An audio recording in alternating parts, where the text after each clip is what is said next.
year, apparently the final number was, I had 92, but in the end, because there's adjustments towards the end, there's 100 of you going out, so there's an increase of 36%, which is a third, which is pretty good. And if you see that there was about the last program of Erasmus, which was the last 7 years, we had about 220 or so awardees, and now in 1 year we have 133. This is pretty good going. This is an excellent, I mean, something that I don't want to show my age, but I remember at the inception of this, I myself studied away. I went to school and then university in the UK, so I mean, not with the program, but you know, and I think I only had to gain with it. This kind of program is the kind of thing that it's a on-person type of cooperation, the kind of thing that you can feel because there you are, the beneficiaries, and I can see you and I know what's going to happen, and you know there'll be new opportunities for you, and I think this is exactly the kind of cooperation that I personally am very fond of, and be at events like this. One point which is a good point to be made, and there's I saw there is a billboard out there that brings up this topic, is that this is an example of regular migration. You can migrate for many reasons. You can migrate in search of a better living, for a new job, for medical reasons as well, and also for education. So this is the kind of point, it's a plus point for you and for us in conversation. It's not all bad on the migration front. There'll be much learning. Of course, there'll be culture, there's much learning, and then there's going to be, which is something which I particularly appreciate as well, which is the exchanges with other students, right? Because it's not only in Europe, but away as well. Obviously, you will be ambassadors of Nigeria in Europe, and you know, and there is a benefit for you, for your country as well, in that, you know, as you go out, people will learn more about Nigeria, and sometimes and seeing the crop and dispel some of the prejudices that may exist as well. I think that's very important. You know, as Hugo said, you'll hear from alumni, and I'll leave that at that. We don't have much time later on in the sessions, and I think that's absolutely, you should listen to them carefully because they've been through it, and the ones that I've been in contact with only have good things to say. The origin of the program itself, you know, the Erasmus program is built on the belief that education and cultural exchanges of the youth are fundamental for the development of balanced societies. I do remember the beginning, you know, without going to a lecture on what European Union is, but, you know, in the beginning, the idea of creating this was after the Second World War, where the continent was basically on its knees. There was one thing that was there that was not destroyed. All the physical capital, most of it had been destroyed, but not the human capital. And that's why, in a sense, it was relatively easy with injections of this to get Europe going again. But the idea was that you shouldn't allow the possibility for governments, whatever governments, to go back to war. And if you would join together the basics of an economy, and in the beginning it was coal and steel, which were very, very, very important at the time, under a supranational authority, which was a commission, to deal with these industries, it would never be possible for any of the countries that participate in this community to wage war on itself if they couldn't control steel, the production of steel, and the energy source, which coal was at the time. So, you know, that led to political integration, and well, a good 30 years later, somebody thought that maybe we should have add a cultural layer to this cement that binds that the common European interest is after a war, and that's where Erasmus comes from. So the idea that, you know, people could travel across borders and interact with other youth and get them young. So, I mean, you know, the best way of going about this, scientific programs as well, but I think this is much more efficient because it's because before people have their prejudices develop, that you expose them to other cultures and they can learn from that as well. In exchanges with people I know, I mean, I have kids, it's incredibly frequent in Europe how many of these kids have been on an Erasmus program, and that's what in Europe it's called the Erasmus generation, and that exists. It's not just a slogan. Finally, I just want to give you maybe a couple of figures. We work on 7-year programs, the whole budget of the European Union. So the last time the allocation for Erasmus was 14 billion euros, which is about 16, 17 billion dollars. And this time, starting this year for the next 7 years, it is 26.2 billion. For you to have an idea of how much money this is, that's $31.5 billion. And just for you to have an idea, I mean, the whole budget of the Federal Republic of Nigeria is $22 billion. So that gives you a good idea of how much money is being put into this program.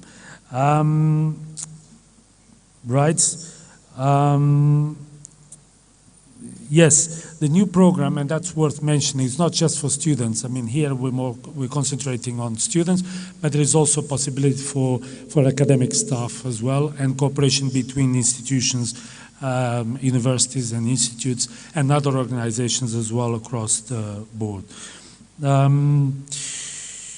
So we already told you that there'll be the member states representatives, colleagues of mine will come in and then do the brief on their own countries, which I think is only appropriate.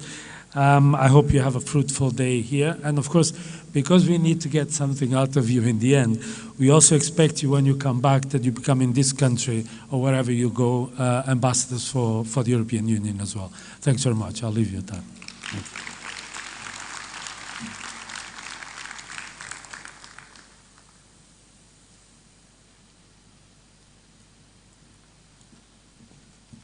Thank you very much, Mr. Alexander. We appreciate your remarks to us, the youth. I'm one of them, actually. Okay. At this time, would like to bring a recorded video of the head of cooperation of the EU-Nigeria relations, and Mrs. Cecile Tassin-Pelzer. Thank you. Dear Erasmus Awardees, good morning. I would like to start by congratulating you for having been selected for the Erasmus Plus program. As an Erasmus alumni myself, almost 30 years ago, I can directly witness how this experience has transformed my life. Living abroad for the first time, experience a foreign culture, meet new people, learn a foreign language, but also share ideas and create good things with other students from all around the world. I wish that this experience will enrich the period of your studies and give you better chances to find the job of your dreams like it has for me. As head of the European cooperation in Nigeria, I have been asked to talk to you about the cooperation between the EU and Nigeria. I'll start by saying that Nigeria is a strategic partner for the European Union. The cooperation between the European Union and Nigeria aims to assist in the country's economic, political, and social development.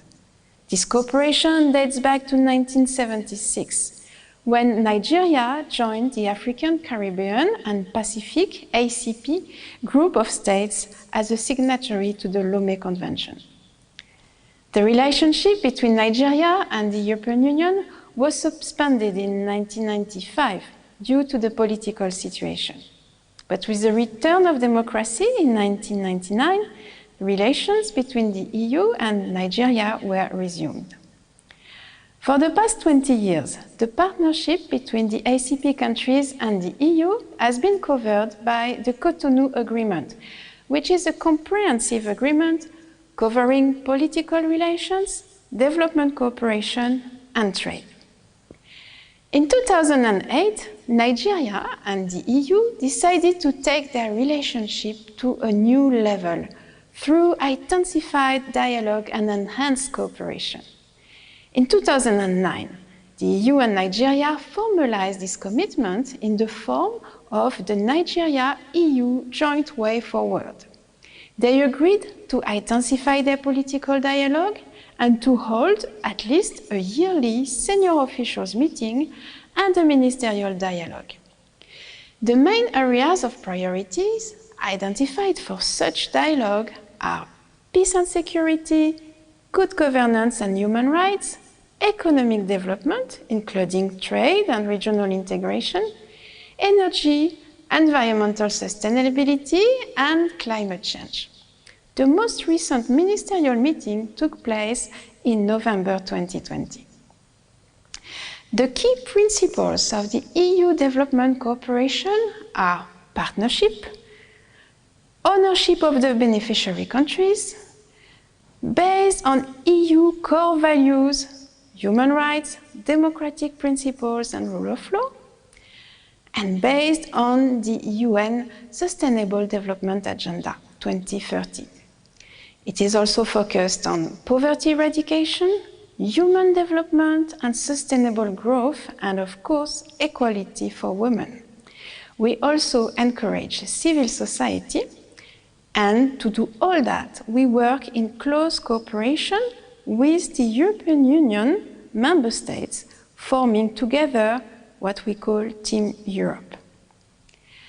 At the beginning of each financial multi-year agreement between the ACP countries and the European Union, each ACP country is allocated an amount to implement development projects which are identified in the context of a multi-annual indicative program which outlines the priorities and the focal sectors we want to work on together. We are still currently implementing some programs of the former multi-year cycle, so 2014 to 2020, and at the same time, we are preparing the programming of the next cycle from 2021 to 2027. The focal sectors of the former cycle are health, nutrition and resilience, sustainable energy and access to electricity, and rule of law, governance and democracy. And for the new cycle that we are currently preparing, we will focus on 3 interconnected priority areas. One is green and digital economy, 2, governance, peace and migration, 3, human development, with a horizontal focus on youth.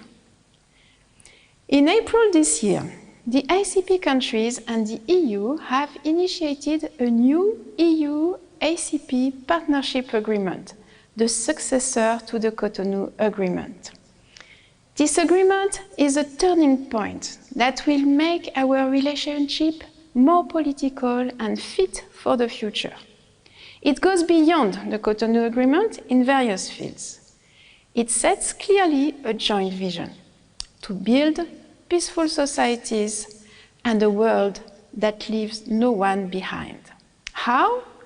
By putting human rights, gender equality, democracy and good governance at the core of our partnership. By improving people's life and preserving the environment, but also by fostering economic opportunities for all through sustainable growth, job creation, investments, and private sector development. We hope that this agreement will come into force soon. Our cooperation portfolio in Nigeria also includes support to the Economic Community of West African States, ECOWAS, headquartered in Abuja. By strengthening the efforts of ECOWAS to build a common market based on a custom union and the principles of free movement of goods, people and services, as well as fostering democracy and maintaining peace and security in West Africa. And then we have also the ECHO Office, which supports international relief organizations operating in Nigeria. The European Union is funding through ECHO humanitarian partners in providing emergency food assistance, health and protection to displaced people and victims of conflict, as well as improving the community management of acute malnutrition. I don't want to overwhelm you under too much information. If you would like to know more about our programs, please visit the website of our delegation and follow us on our social networks. Thank you for your attention, and I wish you all the best in this experience. Remember that this is not only about studying, but also about experiencing the world around you. Enjoy. Thank you very much, Cecile. And may I just state that in case you're wondering why this particular presentation was made electronically, it's because we want to observe the COVID-19 protocols. You know, if you travel and come back, you have to stay a certain number of days before you're able to interact with the society again. That's why the head of corporation had to do this electronically. So at this stage, I'd like to call on, or better still, before I do that, please, at every point in time, we want everybody to have your mask on. We need to observe, unless of course you're speaking. If you're not speaking, please, at every point in time, we want the COVID protocols to be observed in this hall. Okay, and I'd like to also inform for anybody that has the need to use the convenience here, it's at the end of the hall on the left-hand side. Now at this stage, I'd like to call on stage for a brief remark, the Deputy Executive Secretary Administration of National Universities Commission. I told you that Nigeria is aware of the fact that you're leaving. So may I call on Mr. Chris Mayaki for a brief remark. Thank you.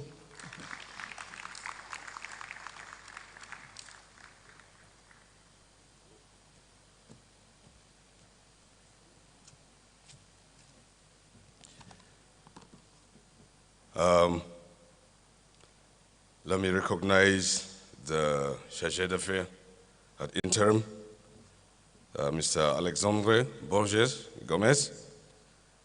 Let me also recognize the representative of the Honorable Minister of Education, the Director of Tertiary, Hajia Rakia Iliasu. And then to beg to stand on existing protocol. I stand here on behalf of the National Universities Commission and on behalf of the nearly 200 universities that today make up the Nigerian university system to bring our warm felicitations and to heartily congratulate the ambassador and the delegation of the European Union and the organizers of this epoch-making event. And of course, to also salute our heroic awardees. The NUC being the flagship regulatory and coordinating agency for university education recently embarked on some laudable programs to reposition university education in Nigeria. We are in a major national comprehensive curriculum engineering program now. We are also reviewing our instruments for accreditation and benchmark minimum academic standards and building capacity across the system. The NUC, over the years, has been fortunate to be associated with the EU delegation in Nigeria, being one of our strategic and development partners. On this occasion, we would like to align ourselves with the mission, the policies, and the aspirations of the EU.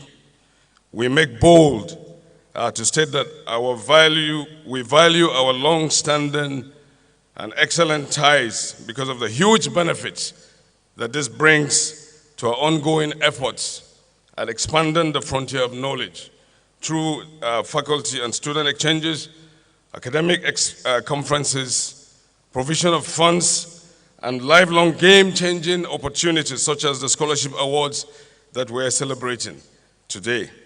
Today's ceremony signifies the end of years of search for that developmental opportunity for qualitative and stable postgraduate education to be found only in some of the best academic traditions and modern ecosystems in Europe.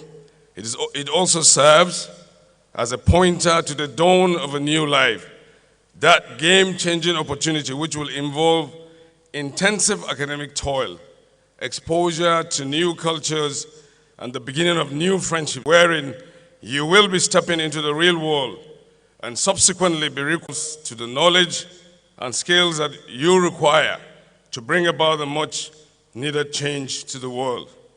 The NUC rejoices with and commends the EU for creditably managing the Erasmus program with a huge success recorded so far.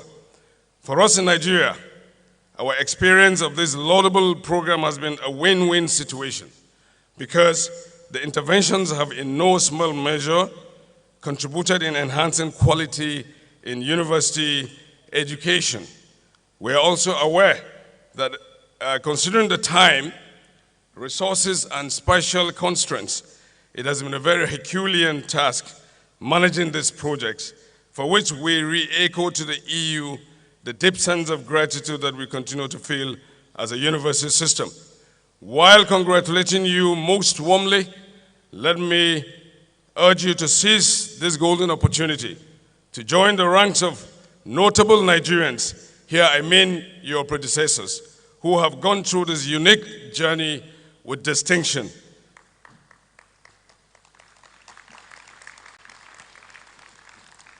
You must, out of necessity, reenact, reinvent that typically tenacious, creative, highly animated, and competitive Nigerian spirit, which sets the Nigerian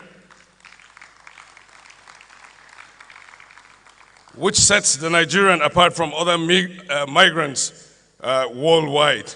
I should also remind you that the world, and indeed our beloved country, Nigeria, are in dire need of and in a hurry to produce the next generation of patriotic and nationalistic citizens who are not only competent and culturally educated, but who possess those digital, entrepreneurial, and soft skills in order to change the narrative and to prepare them to surmount some of the challenges confronting mankind.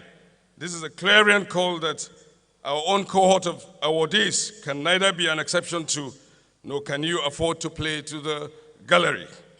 As you're also aware, the pandemic has brought about monumental consequences to teaching and learning. Today's learner, therefore, has no choice but to embrace digital delivery, be more prudent in the management of his or her time, as well as the resources to be made available to you by the European Union. May I say, without disparaging the topic assigned to this goodwill message, that education is always for tomorrow. No matter how close that tomorrow may be, the next hour, the next day, or week, or year, every education is an exercise in futurology. Everybody is trained for something that he or she has not done before, but desires or intends to do. However, the topic, education for tomorrow, is more specific. The focus, as I understand it, is educating ourselves for a future, which ironically we do not fully know or control and may not be able to accurately predict. It is a future of new paradigms, demanding new concepts, new skills, and greater intellectual innovations to keep pace with the dictates of globalization, the influence of technology, and climate change, among others. In conclusion, let me take a cue from one of the American Ivy League institutions, which is Stanford University, to remind our Erasmus scholars that talent is no substitute to hard work. And I repeat, talent is no substitute to hard work and reputational capital. And so therefore, you cannot afford to stand still.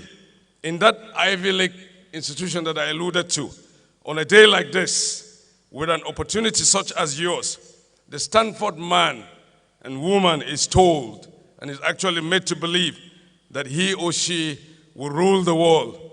May these proudly heroic and Nigerian recipients of the 2021 Erasmus Scholarship Awards rule the world. I thank you for listening, and God bless the European delegation. God bless the Federal Republic of Nigeria, and God bless our awardees. Thank you, and good morning. Thank you.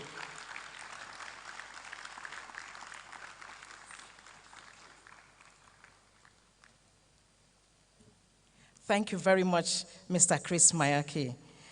So to you, the awardees would say, go and rule the world. Please clap for me as well. Thank you.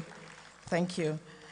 Since we are at the segment of the academia, we might as well at this moment call to the microphone the Nasarawa State University Director of Linkages and International Cooperation, Dr. Kitso Ngabu, for a brief remark. Thank you.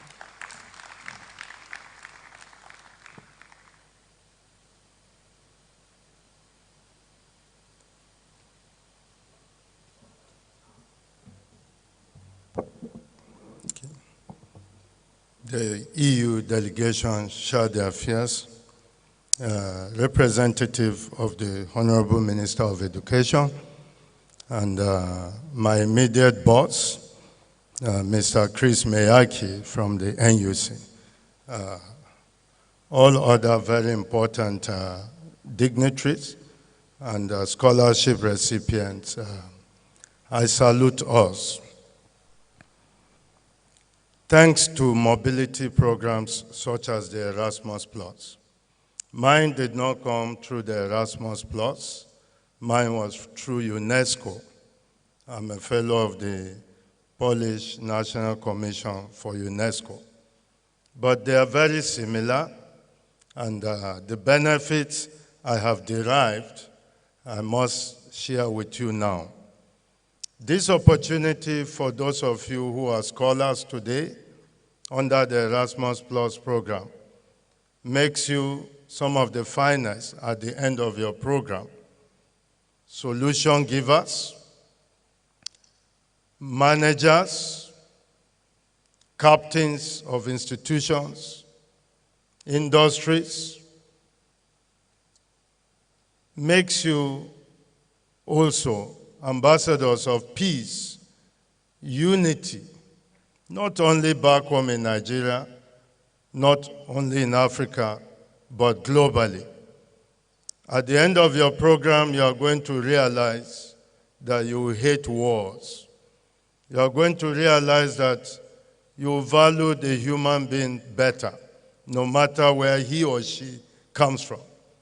You will realize that you have suddenly become your best in every sphere of human endeavor. This program gives you a rare opportunity to imbibe qualities and attributes that society such as ours is in dire need of. I want to beg you, you are living, your migration is in honor. Please bring back greater honor to this country, to Africa, and to humanity. In conclusion, I thought I was wearing this blue in solidarity with the EU. I didn't know that all the scholars will also put on blue. My own way of celebrating you and saying congratulations is to ask you to just stand up for yourselves. Stand up for yourselves. Congratulations. On behalf of all directing staff of international cooperation outfits of our universities, I want to say go and fly. Go and be at your best, and remember, you must not fail. Thank you.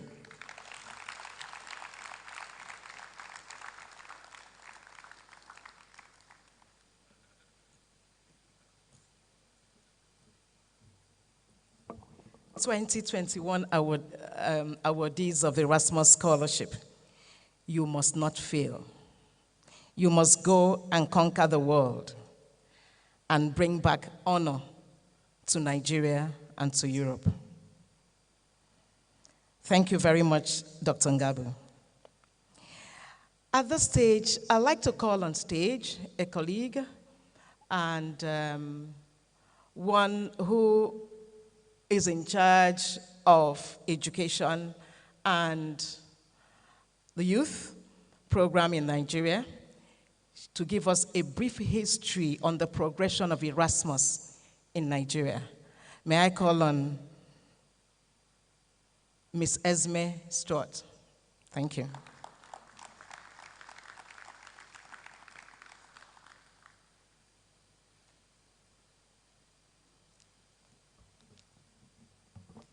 Hello. Is it okay? Good morning, everyone. I would like to stand on the existing protocol because most of all, I would like to welcome and congratulate all of you for being here today. We're already incredibly proud of seeing this hall full of Nigerian students. And to give a bit of an idea of the magnitude of this achievement, I'll tell you a bit about the Erasmus program in Nigeria over the past years. Now, before I do that, maybe to say about myself that I'm from the Netherlands. For all of you going to the Netherlands, I hope you will have an amazing time there, a very good learning experience, but that most of all you will enjoy my country. I did a small thank you. I did a small exchange program myself as Erasmus student. I wasn't good enough like you to be selected for a scholarship, but I went to Spain for half a year, and it was already a very exciting experience for me. Going to a different country, a different education system, a different language, different food. And I understand that for you, you're not only going to a different country, but you're going to a different continent altogether. So I'm sure that for all of you, this is really an exciting opportunity, maybe a bit scary, but I really hope that today's program helps you to prepare yourself for that. Like my chargé d'affaires already mentioned, the Erasmus program was set up in 1987, quite a while ago, and it was initially set up as an exchange between European countries. In the first year, there were only students of 11 European countries who actually participated. And in 2004, the program was elaborated and expanded to include an international component of Erasmus Mundus that you're part of today as well. Now, I looked at the figures, and in that first year, 2004, there were 2 Nigerian students who made it, who became part of the scholarships. And of course, we can see that this number has increased incredibly.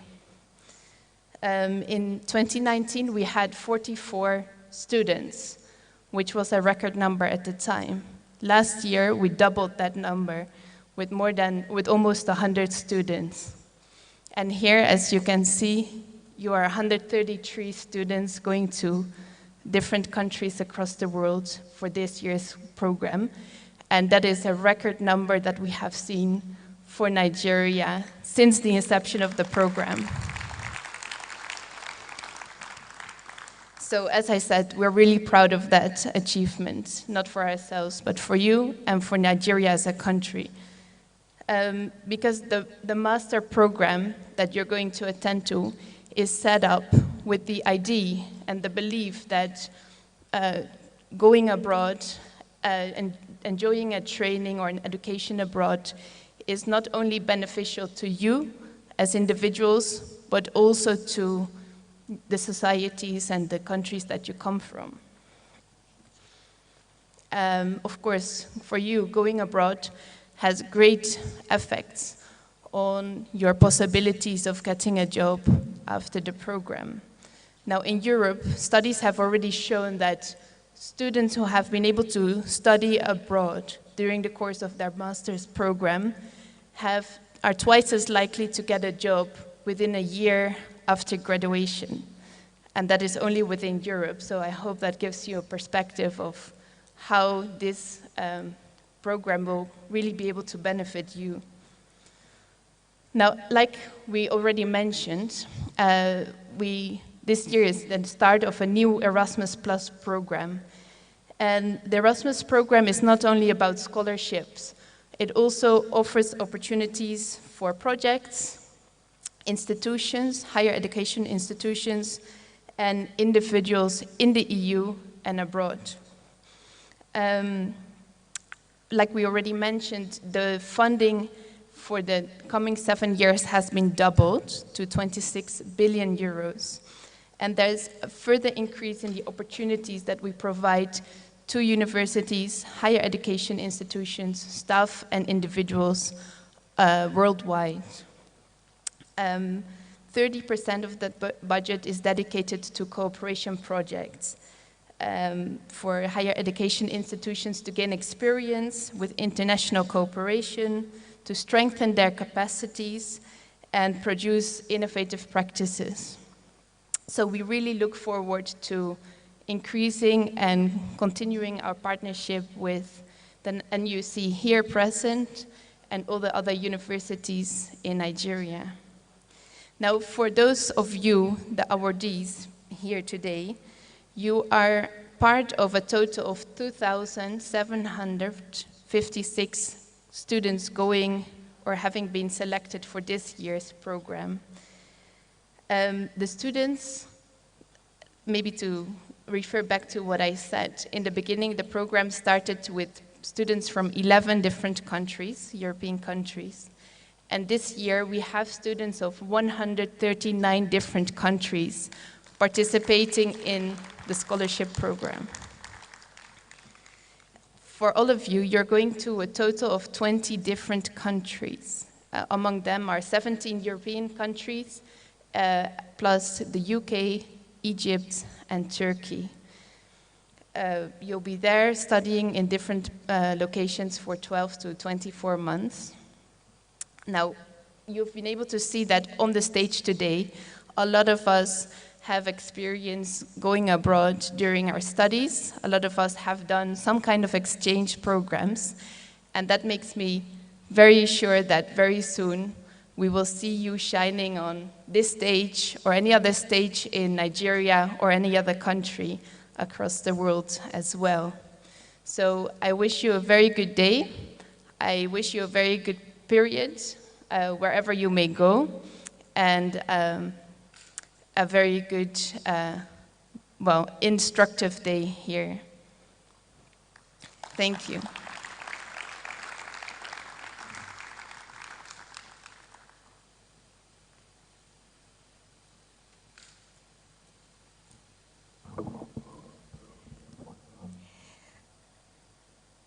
The way the numbers of awardees increase by the year, it's also intriguing for us.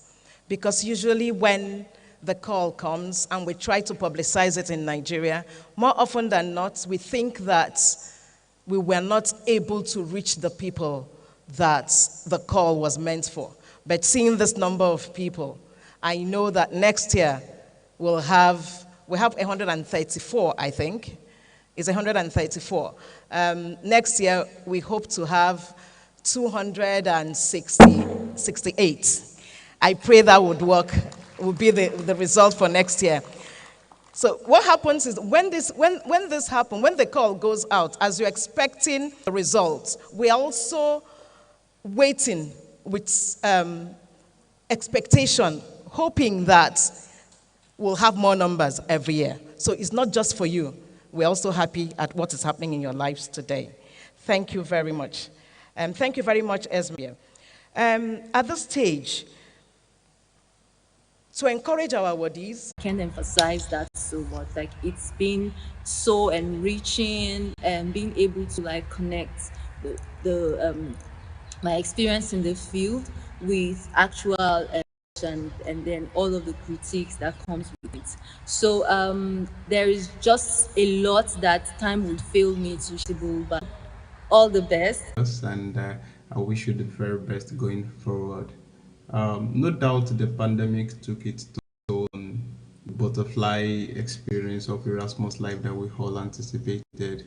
However, I would not deny the fact that I've had some wonderful experiences in the past few months from the dynamic academic environment, and as much as possible because I know that you've got it all in you to thrive. Congratulations once again. See you soon. Hello everyone, my name is Patience and I study an Erasmus Masters in Chemical Nanoengineering. The Erasmus Mundus program has really changed my life in a lot of ways, but key among them is that I have gained the ability to be a global citizen. Having studied and lived in 2 European countries and traveling to a lot of other countries and heading to the third country to study, I would like to think that I've gained necessary skills. I've learned how things work in other places. And in terms of the academics, I think the Erasmus program has given me an opportunity to work with professors, to work with equipment and resources that were not available to me in my bachelor's program in Nigeria. And that is why I think it's a huge blessing to be selected for the Erasmus program. And I hope all of you have as much fun as I do. Thank you. Greetings to you, my entire Erasmus Mundus family.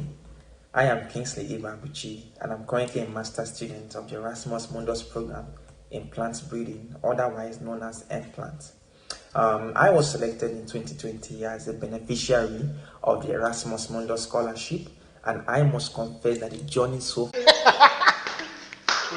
it a best one? No, that's the name. It's P.O. No, I'm not making fun of you. This is it. K. So it's K. Yeah. P. Puskas is an Hungarian footballer. He was buried right here. He was named after the best yearly FIFA Goal Award that is always given out. Best Goal of the Year award, Ferenc Puskas. We are told he was buried right here, St. Stephen Cathedral. Eye-opening from me, personally, Europe for me, I see Europe as cross-cultural. You can like travel easily all around. You can travel like super cheap, albeit proper planning. The cities are really beautiful. The architecture is top notch. Take it from me, it's like super wonderful. I've enjoyed my stay so far in Europe. I've met people from different places. I've learned new perspective based on people's background. So it has been super wonderful for me. And for you guys there, when you come here, in a few weeks' time, I want you guys to be, you'll be free, you'll be open-minded. You should network with people. You should mingle. It's like super important. Also travel. Take part in activities outside your education, understand people's perspective and network. You never know where you could need help in this, and also share your own experiences too with others. I'm gonna be like sharing other pictures all along the way. I hope you guys are going to enjoy some of the clips I'm going to be sharing just after this. And I'm going to appeal to you guys, people who are from Nigeria, who are coming from behind, try and encourage them, try and provide mentorship for them in any way or the other, and I think we all shall get to the top. Thank you very much for listening, and do have a wonderful event, guys.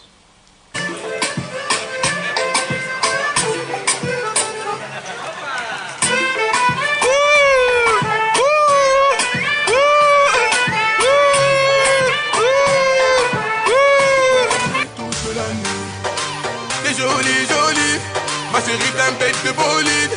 Je suis dans le meilleur club de Paris. Je pars avec ma Ferrari. Je pars avec ma Ferrari. Je pars avec ma Ferrari. Je pars avec ma Ferrari. On va rouler toute la nuit.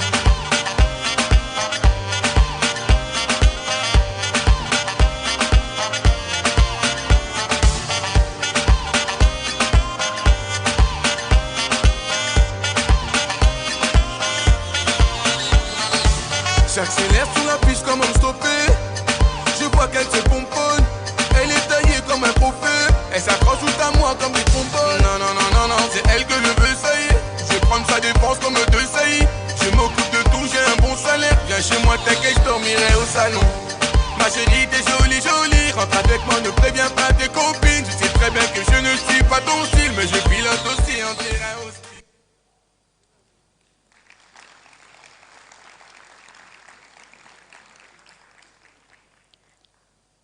So much to glean from this clip. And I actually feel like going back, being an awardee, and going back to be an Erasmus scholar. And I hope you'll go and prepare pepper soup as well, like he just did. Thank you very much. At this stage, we'd like to bring on stage the representative scholarship board, Mrs. Ndajiwo H. Asta, if she's here. Oh, okay. If she's not here now, we'll take immediately the representative of the Minister of Education, Mrs. Rekia Gambo Iliasu, the Director of University Education, Federal Ministry of Education. Thank you.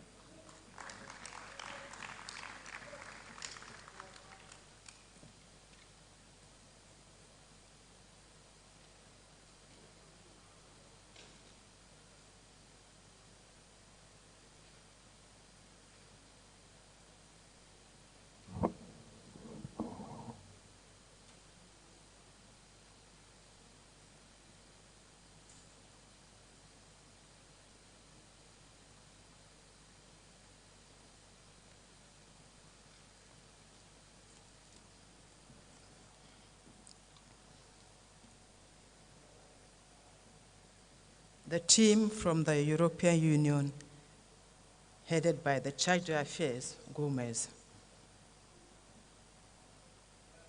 the Deputy ES, National Universities Commission, my brother, Mr. Chris Meaiki, my brother, Director from the Nasarawa State University, every distinguished person here today, and our very dear awardees, I say good morning to everyone. On behalf of the Honorable Minister of Education, Malam Adamu, who has graciously asked me to represent him here, he had wanted to be here to see these young scholars and appreciate them and encourage them. But however, due to the exigencies of the office, you couldn't be here today. I want to thank the European Union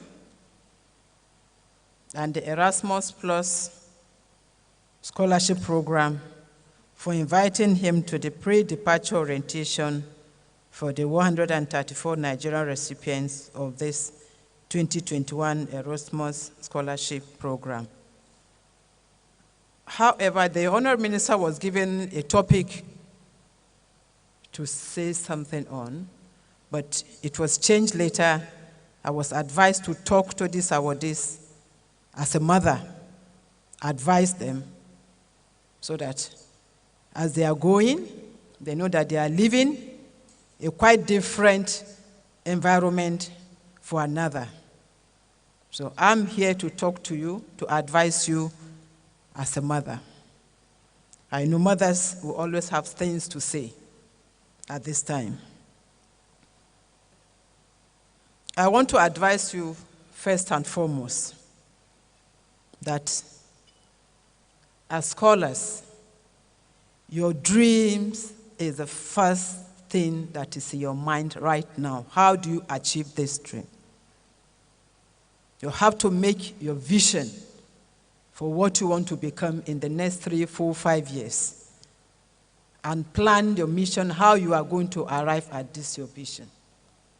If you have not done that, please start by doing that now. It will help you achieve your aims at the end of the day. So, as you said, you should use this opportunity to actualize your dreams of academic excellence.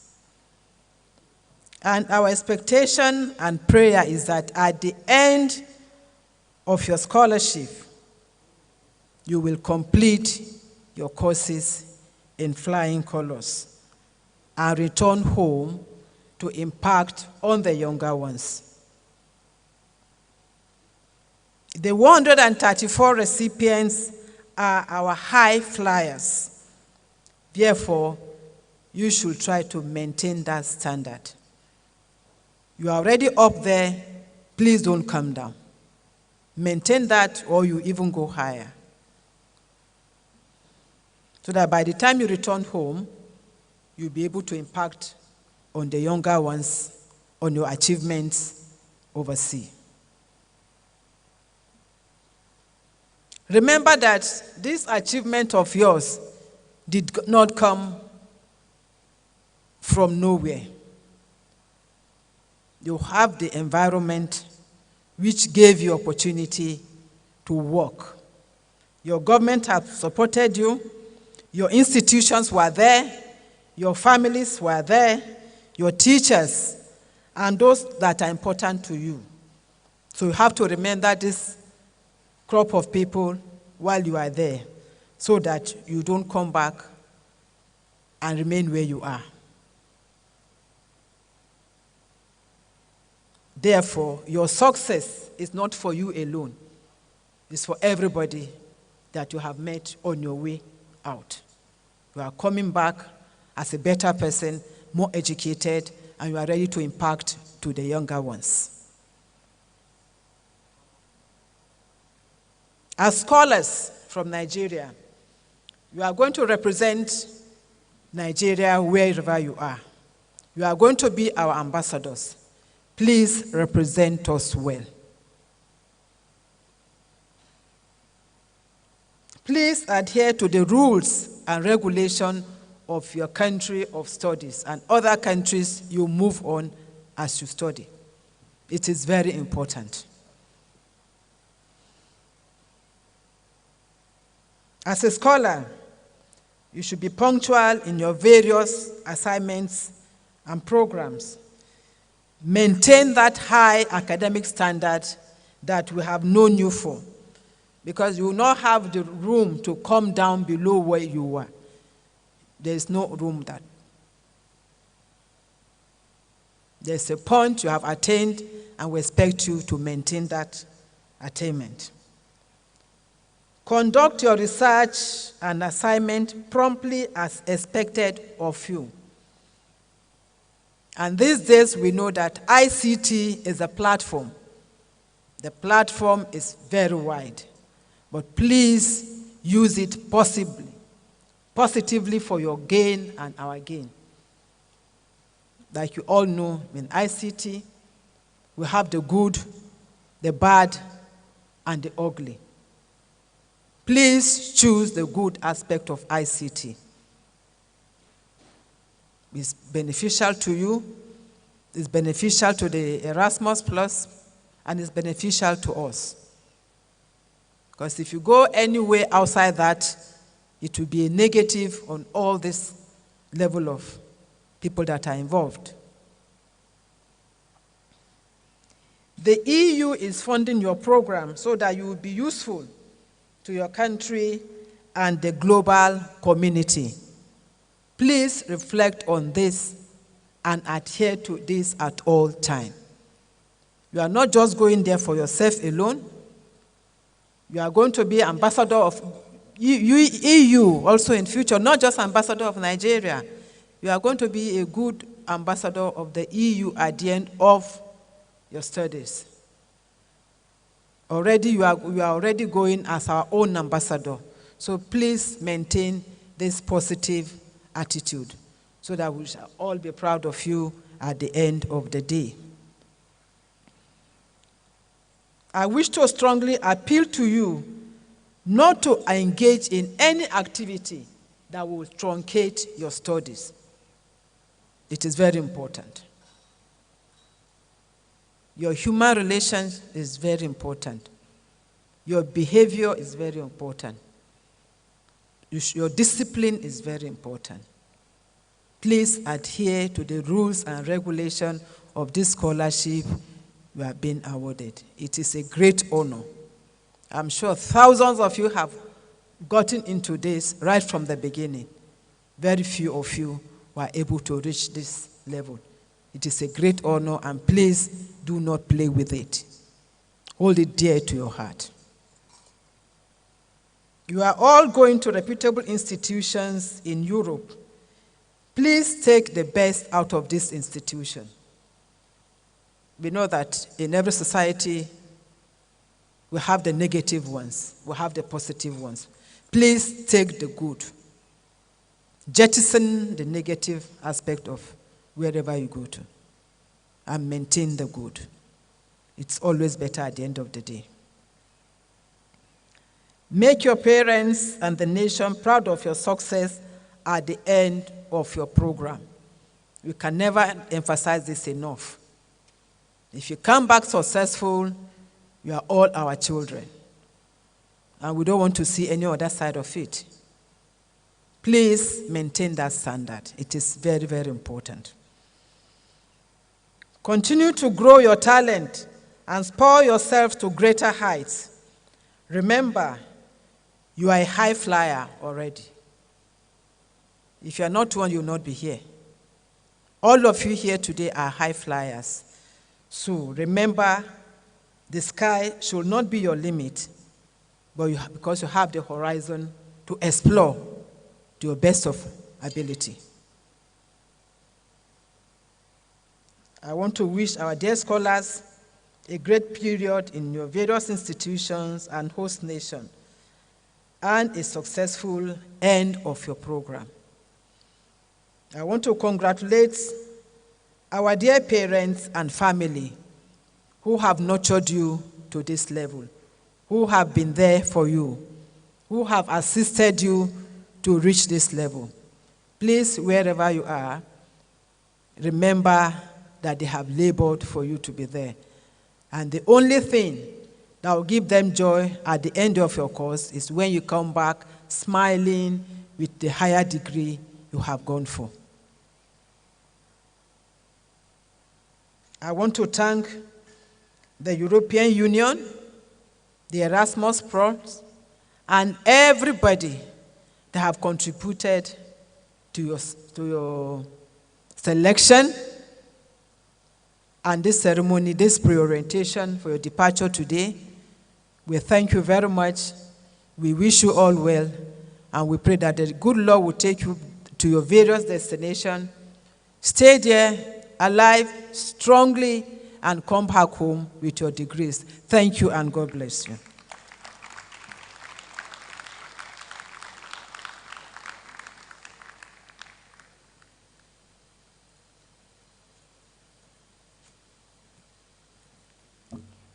When mothers speak, and when mothers are brought into a scene of this nature, you hear such things such as you've heard. Go and do us proud. Go study, take everything seriously, and come back intact. Thank you very much, Ma. We appreciate your presence and your advice to the youth. I did mention to you that at the end of this, you would have been properly prepared to embrace the exciting but equally challenging realities that beckons beyond the shores of Nigeria. We do also understand, and we are aware that we have thousands of Nigerian youth like you online that are watching. So at some point, we are going to call a few of you to come and tell them what made you stand out in all of this, because we want more of you to be part of this next year. At this point, may I call to the podium the representative of the Minister of Youth, Sports and Development, Director of Federal Scholarship Board, Mrs. Ndajuwon Asta. I wonder if she's in the hall. Okay. I see someone raising her hand. Is she here? Okay, she's not here yet, and we'll continue with the program. So at this point in time, I'll call at random, but I have names already that I'm going to call. Some of the current awardees, we have people online, people that would like to be like you, who would like to know the processes to get you on this part of the table. So we'd like Temiloluwa Ami Williams as one of you to please come up to the stage and tell us for 2-3 minutes what made you stand out. Because there were thousands of other Nigerians that participated in the call, but somehow you were chosen. What did you do peculiarly that set you apart? We'd like to know. Temilolu, are you here?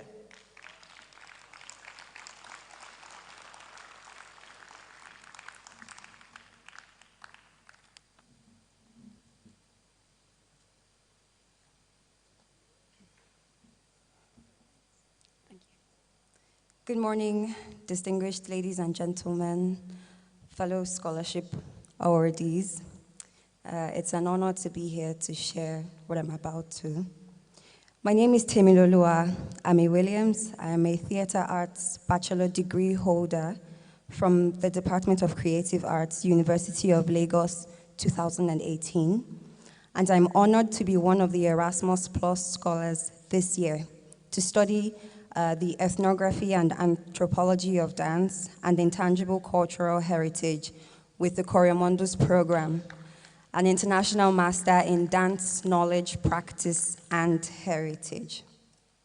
So thank you so much for that. I would first like to begin by saying thank you to the European Union for such an opportunity as this. There are not many international master degree scholarships that accommodate people in the arts. Let alone dedicate an entire program to dance. So that means a lot to me and everyone else that has studied theater arts. Thank you so much. I think it is notable to highlight that because of this scholarship opportunity I have received, I have been able to break the stereotyped perception that theater students do not push further in their academics or even aspire for more academically. Being a creative artist and cultural enthusiast, it was incredibly difficult to decide on which aspect of the arts I would like to do my master's in. I am a dancer, an actor with 2 feature film credits, playing lead in both. In fact, my very first film called Eyimofe had its world premiere at the 70th Berlinale in Germany last year, and has gone on to over 25 countries all around the world, participating in international film festivals. Thank you. And even won 3 awards. Right now, it is showing in cinemas in North America, thanks to Janus Films. I am also a costume designer. In everything that I do, I strive to bring a fusion between different forms of art, as well as ensure that culture is adequately and appropriately represented. Hence my excitement when an uncle of mine, who is currently undergoing his PhD program in music at the Norwegian University of Science and Technology, told me about Corriamondus. I waited eagerly for the applications to open, and when it did, I applied. What I loved most about the application is that I didn't have to write an examination. It's amazing that I was so positive and hopeful that I would get in, and so I didn't do any other applications. Thank God I got in. Otherwise, I don't know what I would do now. Maybe I would start the process all over again. I'm incredibly delighted about the increased number of Nigerian scholars in the Erasmus Plus scholarship. So I will be encouraging everyone, particularly people in the arts, to apply for the Erasmus program, because evidently the European Union value the arts if they would dedicate an entire program to studying just dance, as I am sure there are a lot of other art-related programs. I look forward to an awesome learning experience and integrating with various scholars from around the world. When my program is over, I would be more than happy to contribute my quota to the growth of the society by implementing everything I would have learned to impact many young people such as myself both here in Nigeria and all over the world. And together we can be the change that we want to see. Thank you very much. Okay, Temiloluwa, could you also tell us you had a degree in theater arts, you said? Okay, what degree, what class? Okay. It was a dance major. Okay, what was your second class? Or? Second class upper. Okay, from University of Lagos, you said. Okay. All right. Thank you very much, Temiloluwa. I'll, at this point in time, want to call on Abdulaziz Sadiq. If you're here, Abdulaziz, please can you come? We just try as much as possible because in this hall, amongst the awardees, we have people from the 6 geopolitical zones. It wasn't that we went ahead we just wanted to do it that way, but somehow, that's how vast the Erasmus program is. We're able to reach everyone. So Abdulaziz, if you are in the hall, please can you come forward and just tell us who you are and how you applied. How did you hear about the European Union Erasmus program? Are you Abdulaziz? Okay, Abdulaziz is on his way. Thank you.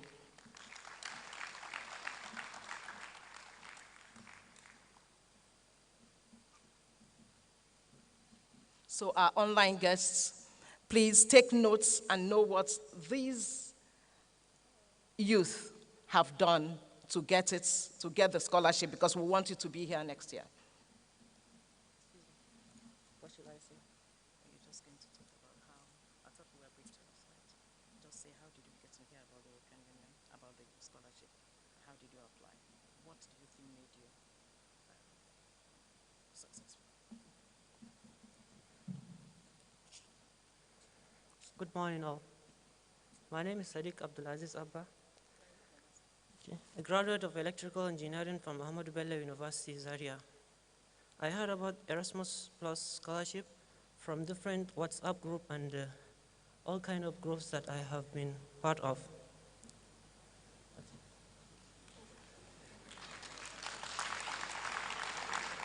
And you just applied? Yeah, I applied to 3 programs. I was rejected in the first one. Then the second one, I was put on self-funded. For the last one, which is renewable energy in the marine environment, I was awarded, I made it to the main list. I think what made me exceptional in this journey, the first thing is having a good degree, having a first-class degree, and the second one is you need to have a good and exceptional motivation letter. That is very important. Thank you for having me. Thank you very much, Abdulaziz. Abdulaziz is a man of few words. He just goes to the point and tells you the way it is. And that's exactly what we want to have here. Abdulaziz is a first-class student of electrical engineering. Thank you very much. So that also tells me, because I'm not amongst the selecting group, so it tells me that you must have a very good degree to be able to succeed. Okay, so we move on now. We get to call the third awardee, Chidimma Chikwe. Are you here?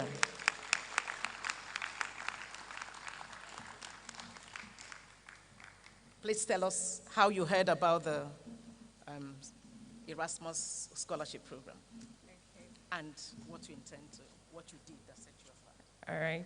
Good morning, distinguished ladies and gentlemen. My name is Chidimma Chikwe. I am a graduate of International Studies and Diplomacy from Benson Idahosa University. I applied to the Masters in Women's and Gender Studies, GEMA. So for me, the motivation for applying to GEMA is because it's both personal and political, as I would say. I'm a sexual violence survivor, and I have gone ahead to work in the development space with sexual violence survivors. So I wanted to sort of bridge the gap in my knowledge to enable me foster gender equality here in Nigeria and worldwide. So my application, okay, so I got to know about the Erasmus Mundus scholarship from a mentor. I had been applying for 2 years, for other scholarships for 2 years, and a mentor suggested that I apply for the Erasmus Mundus scholarship, and interestingly, it was the first time I applied this year, and I got the scholarship. Some of the things I would like to point out for young people who aspire to be scholars: graduate well. If you're still in school, ensure that you have a 2-1 at least. When writing your motivation letter, ensure that you highlight all the volunteering experiences that you've had. So when it comes to motivation letters, even if you haven't had some sort of work experience in the professional spaces, so to speak, you could highlight the volunteering experiences that you have. It gives them a peek into what you might be able to do or what you can do in the future.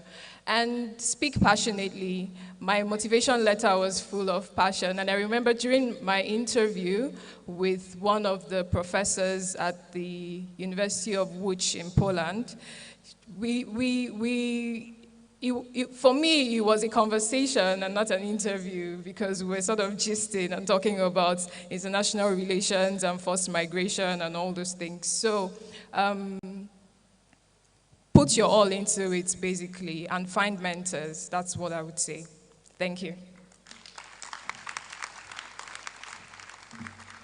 Thank you very much, Chidimma. Something that kept echoing here, our online guests, is that just keep your ears to the ground to know when the Erasmus Plus call for proposal will be out. It's usually out in the month of October, and it's open till the month of February the following year. So please keep your ears down. You would hear it. We usually publicize it in Nigeria as wide as possible. And again, you must write, whereas there's no exam taken.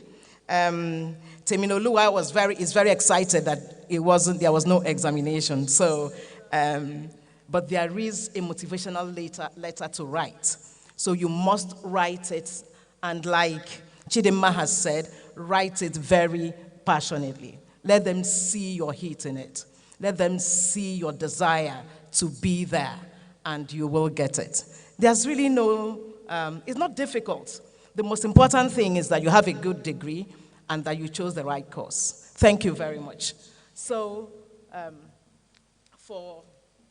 to Temiloluwa, Abdulaziz, and Chidimma, we wish you all the best. They're actually representatives of everyone, the 134 students. Thank you very much. You've heard from Mommy, you've heard from NUC, you've heard from Nigeria. Yes. Okay, you heard from the European Union. Go and do Nigeria. Proud. Can I say thank you? Yes, you can say you. Yes, you have. Thank you very much. Thank you.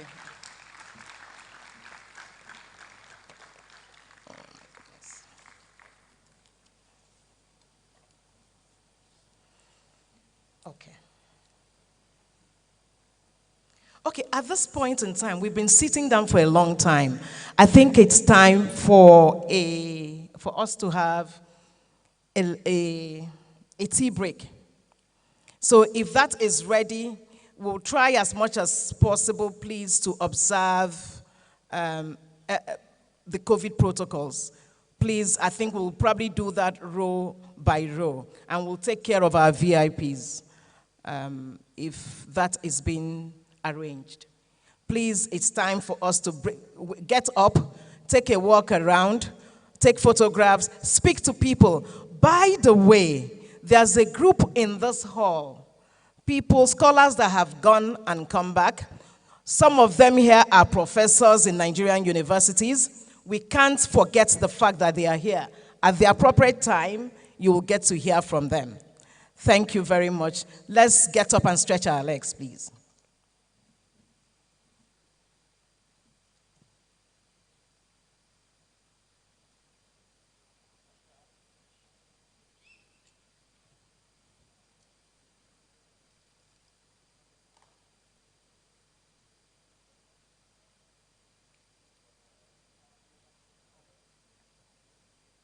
everybody. I'm Sodiq by name, and I'm here with my beautiful fiancée, Aisha. Hello.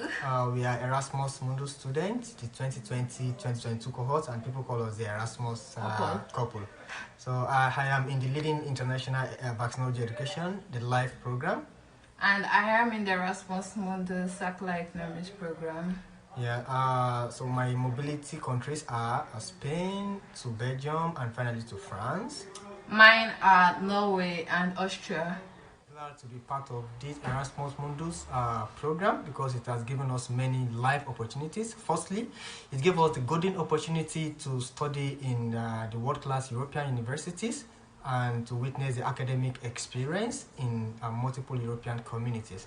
Yeah, and also the social experience is enormous. We got to meet different people from different cultural background, and also it allows us to spice our relationship up by visiting a lot of places together, enjoying the Europe life, and we even tagged the Europe couple or something like that. So we are very happy that we have this opportunity because as a couple we've been able to visit different cities. We were in Belgium, we went to Austria, and then we are still exploring. Yeah. Thanks to the Erasmus Mundus, the European Union. Thank you.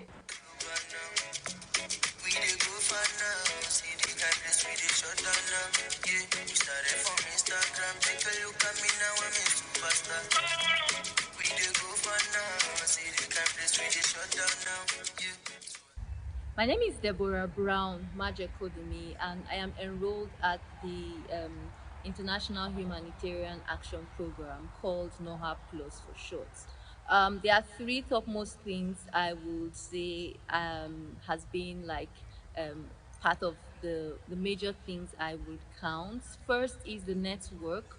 It's so amazing how much exposure I have been able to get and how much networking I've been able to do, meeting with people from different parts of the world and studying in Germany, for instance, which is the largest economy in Europe, and also in Netherlands, which is like one of the most friendly places I've ever been. And secondly is the status upgrade. So the example I'll give to you is I'm currently an intern at World Vision in Netherlands, which is like one of the global support offices of World Vision. And I didn't have to explain myself so much by introducing everything I do. They only knew I was Noha and Erasmus, and they could connect with me because everyone knew Noha and everyone knew Erasmus program. Yeah, thirdly is academics and research. Like, I can't emphasize that so much. Like, it's been so enriching and being able to like connect the my experience in the field with actual research and then all of the critiques that comes with it. So there is just a lot that time would fail me to share that has been like my benefits. And all of this was made possible by the European Union. So wish you all the best, and I hope to see you in Europe soon. Peace. Hi, my name is Odon Olaladeji. I'm a 2020 awardee of this prestigious scholarship in European Interdisciplinary Master African Studies. First of all, I want to congratulate you on this landmark achievement of yours, and I wish you the very best going forward. No doubt the pandemic took its toll on the butterfly experience of Erasmus life that we all anticipated. However, I would not deny the fact that I've had some wonderful experiences in the past few months, from the dynamic academic environment and culture to the intriguing experiences I had with colleagues from all over the corners of the world. In all, I would like to encourage you to manage the changes that come with the transition and adapt as much as possible, because I know that you've got it all in you to thrive. Congratulations once again. See you soon. Hello everyone, my name is Patience and I study an Erasmus Masters in Chemical Nanoengineering. The Erasmus Mundus program has really changed my life in a lot of ways, but key among them is that I have gained the ability to be a global citizen.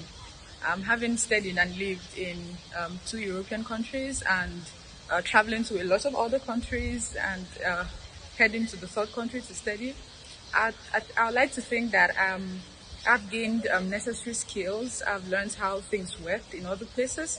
And in terms of the academics, I think the Erasmus program has given me an opportunity to work with professors, to work with equipment and resources that were not available to me in my bachelor's program in Nigeria. And that is why I think it's a huge blessing to be selected for the Erasmus program. And I hope all of you have as much fun as I do. Thank you. Greetings to you, my entire Erasmus Mundus family. I am Kingsley Ibabuchi, and I'm currently a master student of the Erasmus Mundus program in plant breeding, otherwise known as Plant. I was selected in 2020 as a beneficiary of the Erasmus Mundus scholarship, and I must confess that the journey so far has been amazing. The journey so far has been epic. The experiences garnered have also been life-changing. It's a program designed to afford you quality education in top European universities. It is also an epitome of study and tourism. Taking myself as a case study, since the beginning of my program, I've been able to travel across European countries, ranging from Sweden to France to Belgium, meeting new people from different backgrounds, from different continents like Africa, Asia, America, and even Europe itself. In addition to this, it is also a program that will allow you to be exposed to the European culture, the European way of life, the European languages. I must say this is a program that is worthy of being part of. Having said this, I want to wish all the new awardees a big hearty congratulations, and I want to say that I wish you guys best of luck in your future endeavors. Once again, it's Kingsley Ibabuchi. Thank you very much. I love you guys. Bye-bye. Hey guys, I know some of you are going to recognize this face or you've had a conversation with me in the past. Majority, 70 to 80% of you. But I'm going to introduce myself once again. I'm Olajide Akintayo. 2018 Erasmus Awardee, studying under the Fame Masters program here in France. It's a good one for you guys, having this PDO event in Abuja. We never had the opportunity for this, but it's a good one that you guys are going to learn from the experiences of my colleagues and I.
interaction with me in the past.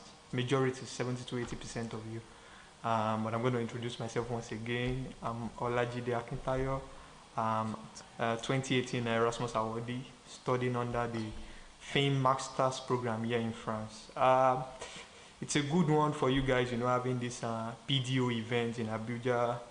We never had the opportunity for this, but it's a good one that you guys are going to learn from the experiences of my colleagues and I.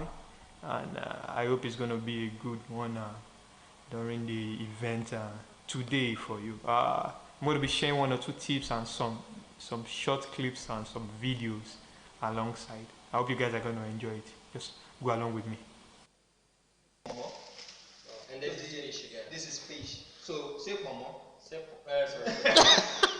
Pomo. Pomo. Lele. So the pomo. Momo. It's not. I'm not saying momo. Mo. Momo. Yeah. Yeah. What letter is that? Yeah. How do you write that? Like. What letter is more? Wait. Is it a bad word? No, that's the name. Oh, it's P-O. You're making fun of me. No, I'm not making fun of you. This is it. K. Yeah. P. What? You More.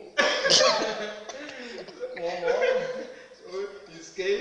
Yeah. P. O. M. O. Puskas is an Hungarian Please be footballer. seated. He was buried right here. I'm He sure was, some of you are outside. named after You have the best the yearly whole FIFA day award, after the best goal- program to take all the best goal of photographs the that you year want to award. take in Parents this Push. environment.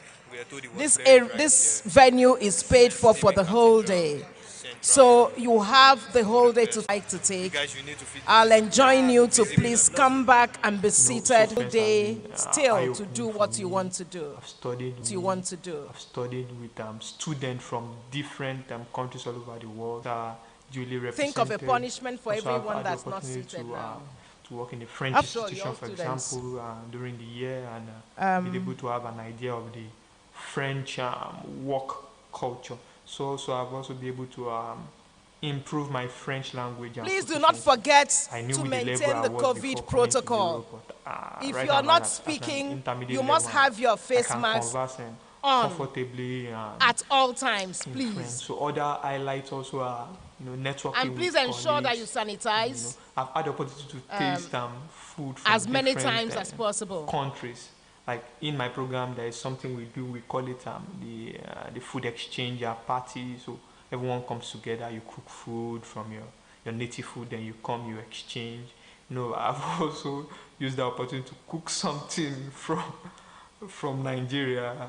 I don't know if you guys can guess, but it's just basically pepper soup chicken. And when they tasted it, I'm sure you guys know the rest of the story. Oyindamola Adeboye, Leap Africa. Where is she?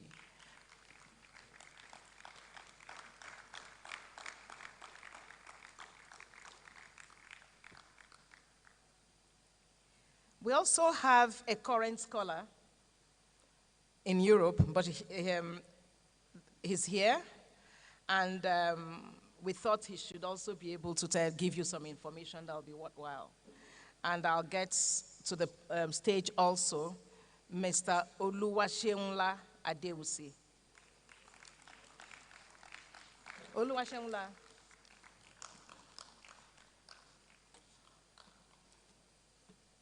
Oh, she's coming. And now to moderate this segment is Jennifer Confidence. She's also a scholar.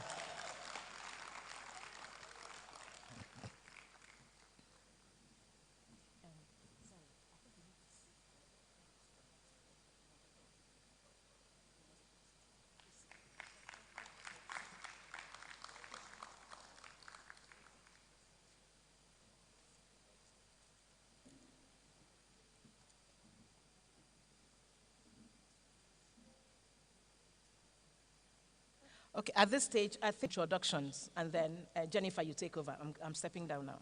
Yeah.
Fellowship by the European Union. That's 2009. And my study track was health research method. And that took me to the University of Copenhagen. From there, I went to India for 5 weeks.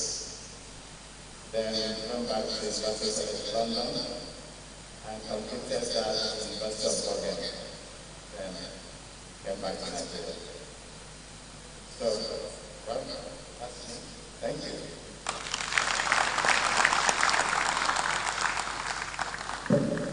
My name is Mr. Mbadi. I'm currently in management of Kenyan finance. It's about Nigeria University.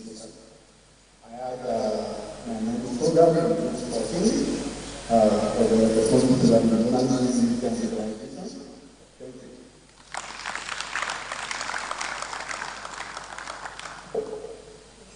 Hello everyone, my name is Olamala Adebayo, and I currently work as a grant and special projects coordinator at Youth Africa, which is a 2017 to 2019. My mobility track, my first university was the Autonomous University of Barcelona, and after that I went to the University of Amsterdam for my second.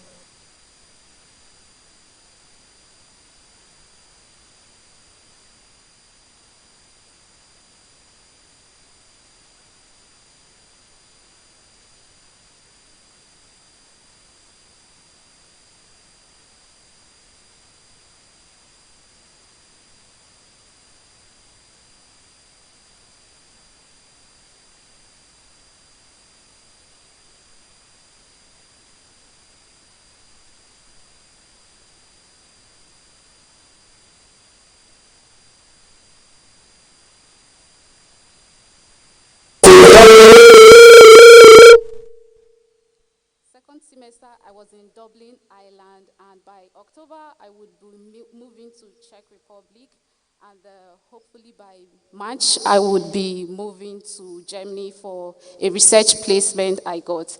And I would also be doing, this August, I would also be doing a summer school with a center under the University of South Wales. It's a research a research institution funded by the EU also.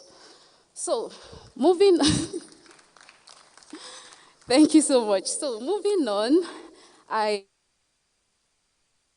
you are anticipating to travel. Some of you already have your visas and, getting all your stuff ready to move. So it's important we look at how to maneuver Europe, especially as first-time travelers, how to travel Europe as Nigerians moving to Europe for the very first time.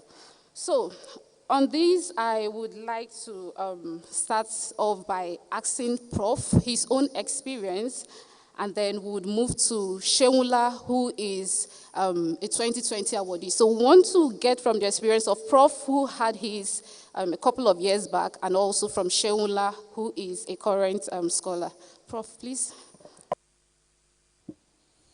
Yeah, I hope my experience will still help you. Being and feeling so old now. Well, for you to travel out of Nigeria, you need a visa. So you must make every effort to get that. And if you as many visas as you can get from this country to those other countries you are going, you can do that. Now, it's important to know that you don't need to carry all the luggage, every luggage you have. Nigerians like traveling with plenty luggages or plenty luggage. It's not necessary. Europe can be cold. When I was about to travel, one of my mentors told me, you just need 2 pairs of jeans and some. I didn't listen to him. So I carried 2 heavy luggage. Of course, they were useless to me. Okay? So you need to travel light. And because Europe, what I used to know is 20 kg max, otherwise you pay. And you don't want to spend all the money given to you by the scholarship to be traveling up and down. Now, it's important you ask your institution whether they have a mentor-mentee arrangement. It's very important, okay? The person comes to the airport to pick you. Takes you around. And most importantly, introduce you to those cheap markets, including especially this what do they call it? Salvation Army. Some countries have that and the likes, where you can get all this bend down, very good ones. Very cheap and good. So the issue is that 1,000 euro they give you, it's plenty money when you convert it to Nigeria. But when you are spending it in euro, you need to be very careful. Thank you.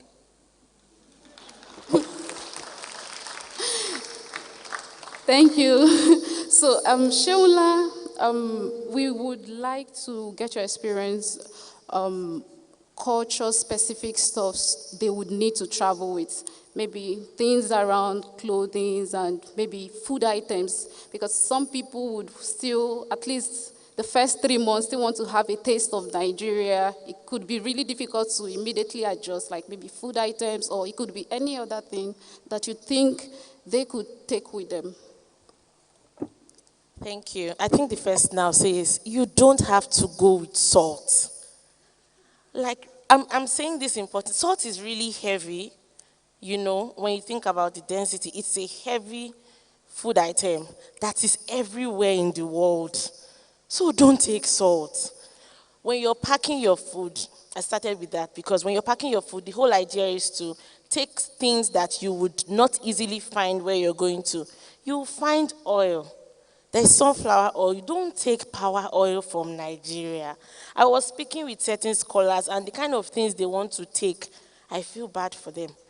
You have, like Prof said, there's a baggage limit, 23 kg times 2, and then your carry on. You don't want to put things that you don't need. Don't take spaghetti or indomie or rice.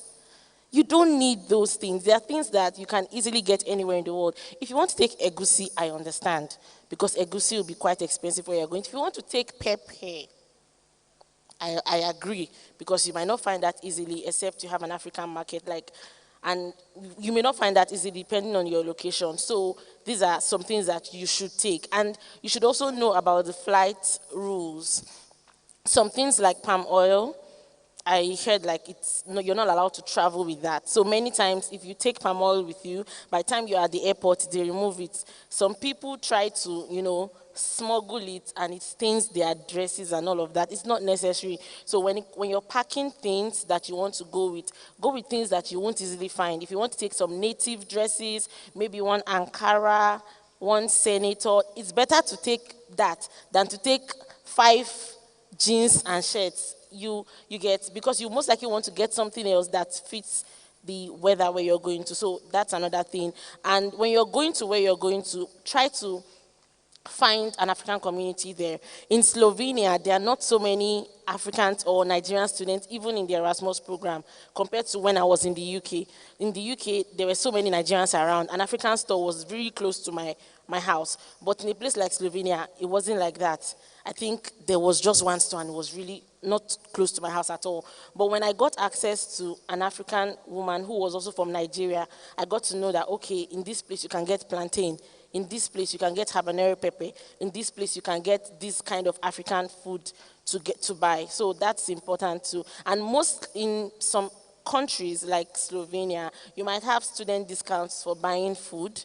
So in the UK, I might have cooked a lot. But in Slovenia, I hardly cooked because it was cheaper to get food, it was cheaper to buy Chinese or buy Indian or just buy food from restaurants because there were student discounts that would slash it to less than 50%. So try to find out about this information from people who are currently in your program or currently in the country you intend to go to, because once you know it, you know how to pack and what you don't need to take and what you might even be able to get from a scholar who is already there.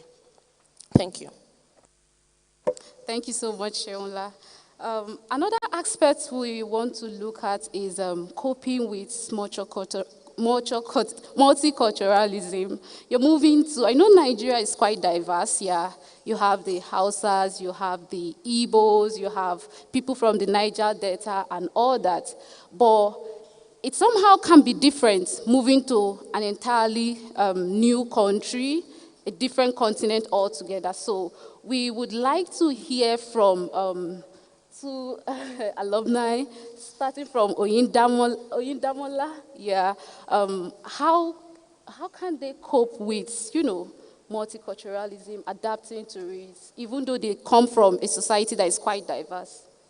Okay, thank you so much, Jennifer. Like you said, in Europe, you would get to interact with different people, and being in Europe alone is probably going to be different from what you are used to as a Nigerian. There are some European countries that might have a high population, a very diverse population, and some countries, like Shehu mentioned, you might not even easily find people that look like you or talk like you.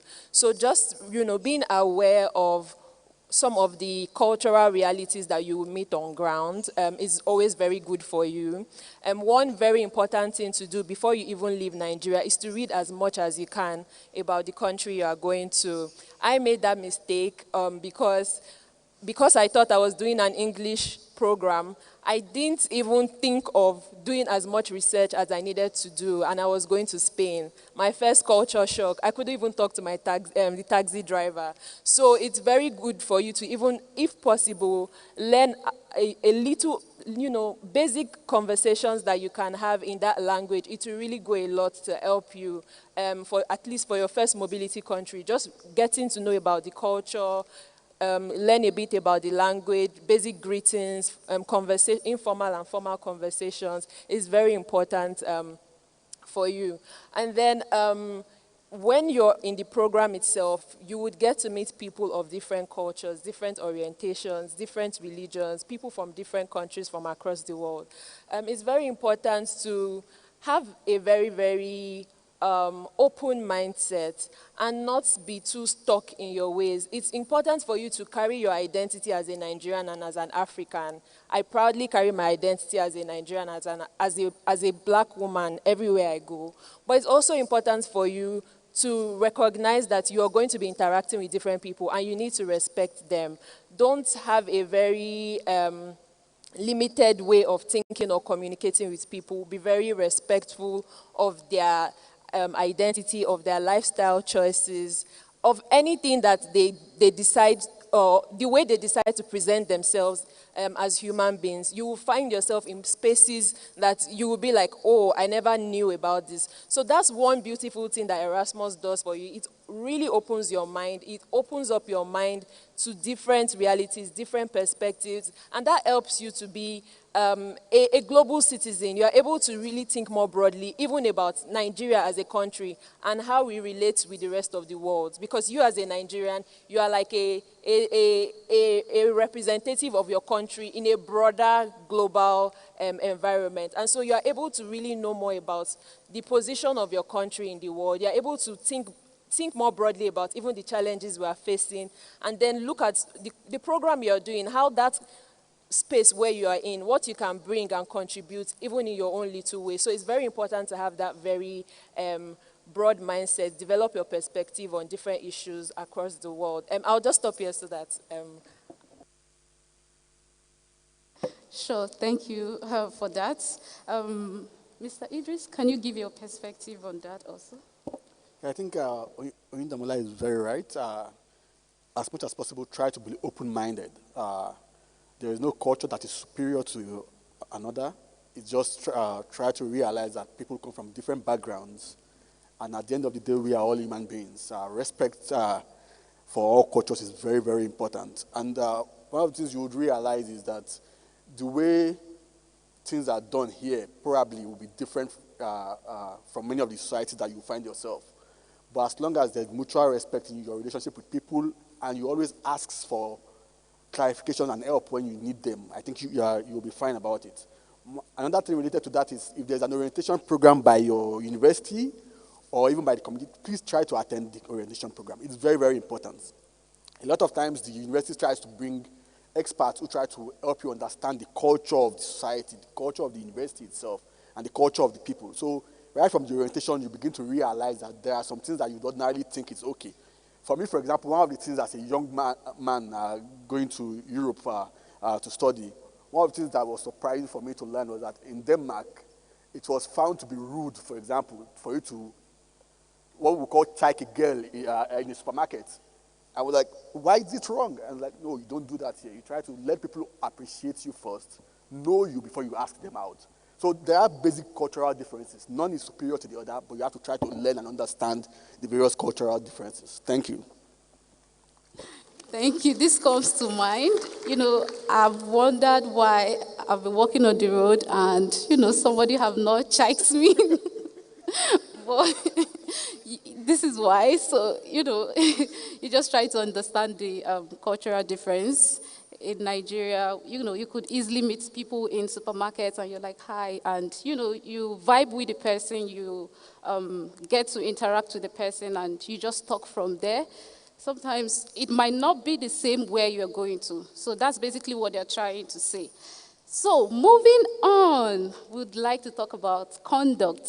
And this conduct would like to start from African time. We want to start from there, African time. So we'd let Prof talk about African time, coordinating yourself. Yeah, thank you. We don't only have African time, we have Nigerian time, and I'm sure we have Abuja time. Today I was just observing and watching. Even the boss that brought us applied Abuja time. So what I'm saying as a lecturer in the university, the way you conduct yourself in Nigeria is definitely not the way you're going to conduct yourself there. The first shock will be, you walk into a class that should have started by 9, you walk in maybe 5 minutes after 9, you'll be amazed. So you feel ashamed if you have some self-ideal in you. Okay? So what I'm encouraging you is to drop that your African time here. Remove it from the luggage you're planning. Then next, being close to students, sometimes we want to do some sharp practices. Please obey civil regulations. Number one is bus train ticket. It's embarrassing now that you're in a bus or in a ticket and the policeman walks around and identifies you. Show me your ticket. You say, hey, start smiling. Why are you smiling? Okay? You just broken the law. Meanwhile, you have the money to pay. It's not that you don't have the money. So it used to embarrass us so much then. And then we now add another thing. It's better to buy, in Denmark I'm sure, and others, better to buy a month's ticket than to buy pay as you go. Buy a month, saves you time, saves you money. You can move out whenever you want. Thank you. Thank you so much. So moving on, we would like to talk about learning. This is Nigeria. We might be used to certain way of learning and all that. And with the COVID, it might have complicated a lot of things. So I wouldn't say it would be challenging with COVID, but I hope from Shemola's experience, she's going to share maybe from her own personal experience or from conversations we've had, because I know we've had similar conversations as 2020 awardees, those in the UK, we've had conversations about, change in learning environment, change with how to adapt, especially with COVID and all that. What would you say about the learning, how to cope, and possibly if you have challenges, how to, buckle up and stuff like that? Thank you. So I think the first thing is many programs have Nigerians who have been there before. Unfortunately for me, I didn't have that. So many of you would. So if you have a Nigerian who has been in the program before, try to make contact with them. At first, I was selected with the FAME program as well last year. So I had already made contact with people who were there that had materials that they could even send to me while I was in Nigeria. But when I decided not to go for that, I didn't have anybody to ask. So if you have someone, try to ask and get some of these things. It can help you. The Nigerians who were selected in my program now, I've told them, okay, you need to learn these skills. If you don't know MATLAB before, know how to use it now. From when they were selected, if they had registered for MATLAB courses till now, they would have had like a really good level of knowledge, which I didn't have at the point when I was going in, and that the course Jennifer is referring to was a course that involved very, very, very in-depth use of MATLAB. It was not good at all. But I kept pushing, and sometimes I would feel really bad. I would also speak to people in other programs too, who had to do MATLAB, like GD. I spoke with Christian as well. So it helped to an extent. So that's one thing you should do. You have a Nigerian community. Ask questions. The place you're going to, you may not know certain people in class, and the fact that your classes are through Zoom, you may feel like, oh, you don't have access to your lecturers or your teachers as much, but you actually do. In fact, one thing I've realized is that when I was in the UK or in Slovenia, the lecturers and the professors really want you to understand what is being taught. So if you have an assignment and you cannot do it well enough, you can even contact them thereafter. Oh, I didn't understand XYZ, so I can't do XYZ. And sometimes they would even give you makeup assignments, receipt exams, receipt tests to make sure that you do really well. But if you don't ask questions, you won't have access to these. So if there's there's a test that's over 20, you barely made a 5, and you're like, there's nothing I can. No, don't do that. There's always something. Contact these people. They are there to help you to maneuver through stuff. And the fact that classes are on Zoom, sometimes many people don't want to interact as much, and that's also a problem. Ask questions on Zoom. Many times you're allowed to make recordings, video. Sometimes I wasn't making any audio recordings at all. Just realized some of my classmates were making. towards exams, they really had to help me out because I just didn't think about it. So I'm telling you in case you are not thinking about it now, even if it's on Zoom that you have your classes, if you can record, if it's not, I don't know, breaching any regulations and whatever, try to do that. If you have assignments you don't understand, ask your classmates, ask your teachers, ask for guidelines, use Google. Just don't limit yourself, or don't just feel bad when some things are not working well. Contact people. One of the things that Jennifer did when I was speaking with her about the problems we're having on certain courses, we're like, okay, you know what, maybe we can do a meeting where some people who are having like some struggles in adapting could talk to past scholars, and we had that, and honestly it really helped when you realize that it's not just you who is getting 60 something over 100 in a test. You know that somebody else had that, and by the time you like discuss with those kind of people, you know what to do to help your situation and stuff. And also a key thing is understanding the marking schemes and the way the points work. Your first test, second test might just be distributed in a way that from the first one 40 marks, the next one 20, then the last maybe 30, and it may be distributed in such a way that if you have a problem in the first, then it affects your whole score. So you need to know this kind of stuff. And this is some things that you know in your orientation. If you know it, you won't start saying, oh, I'll make it up in an exam, which a lot of us do in Nigeria. You know your test is 30 marks or your test is 40. An exam is 60. So you try to make it up. Here, your exam might just be 30 or 40 marks. The last one you write other ones in between. And if you've missed those scores, they are gone. So try to know as much as you can. Yeah, I think that should be fine. Thank you so much. So please try to reach out to 2020 awardees and maybe 2019 and others. It would really help you try to understand how the program works and all that. So moving on, thank you Sheuna for that. Moving on, we would want to look at maximizing opportunities, because the Erasmus comes with different opportunities. Aside the free tuition, learning and traveling and all that, it comes with internships, it comes with placement, it comes with having guest lecturers, guest speakers. How do you maximize all these things? It comes with summer schools, it comes with an opportunity to attend some funded events and all that.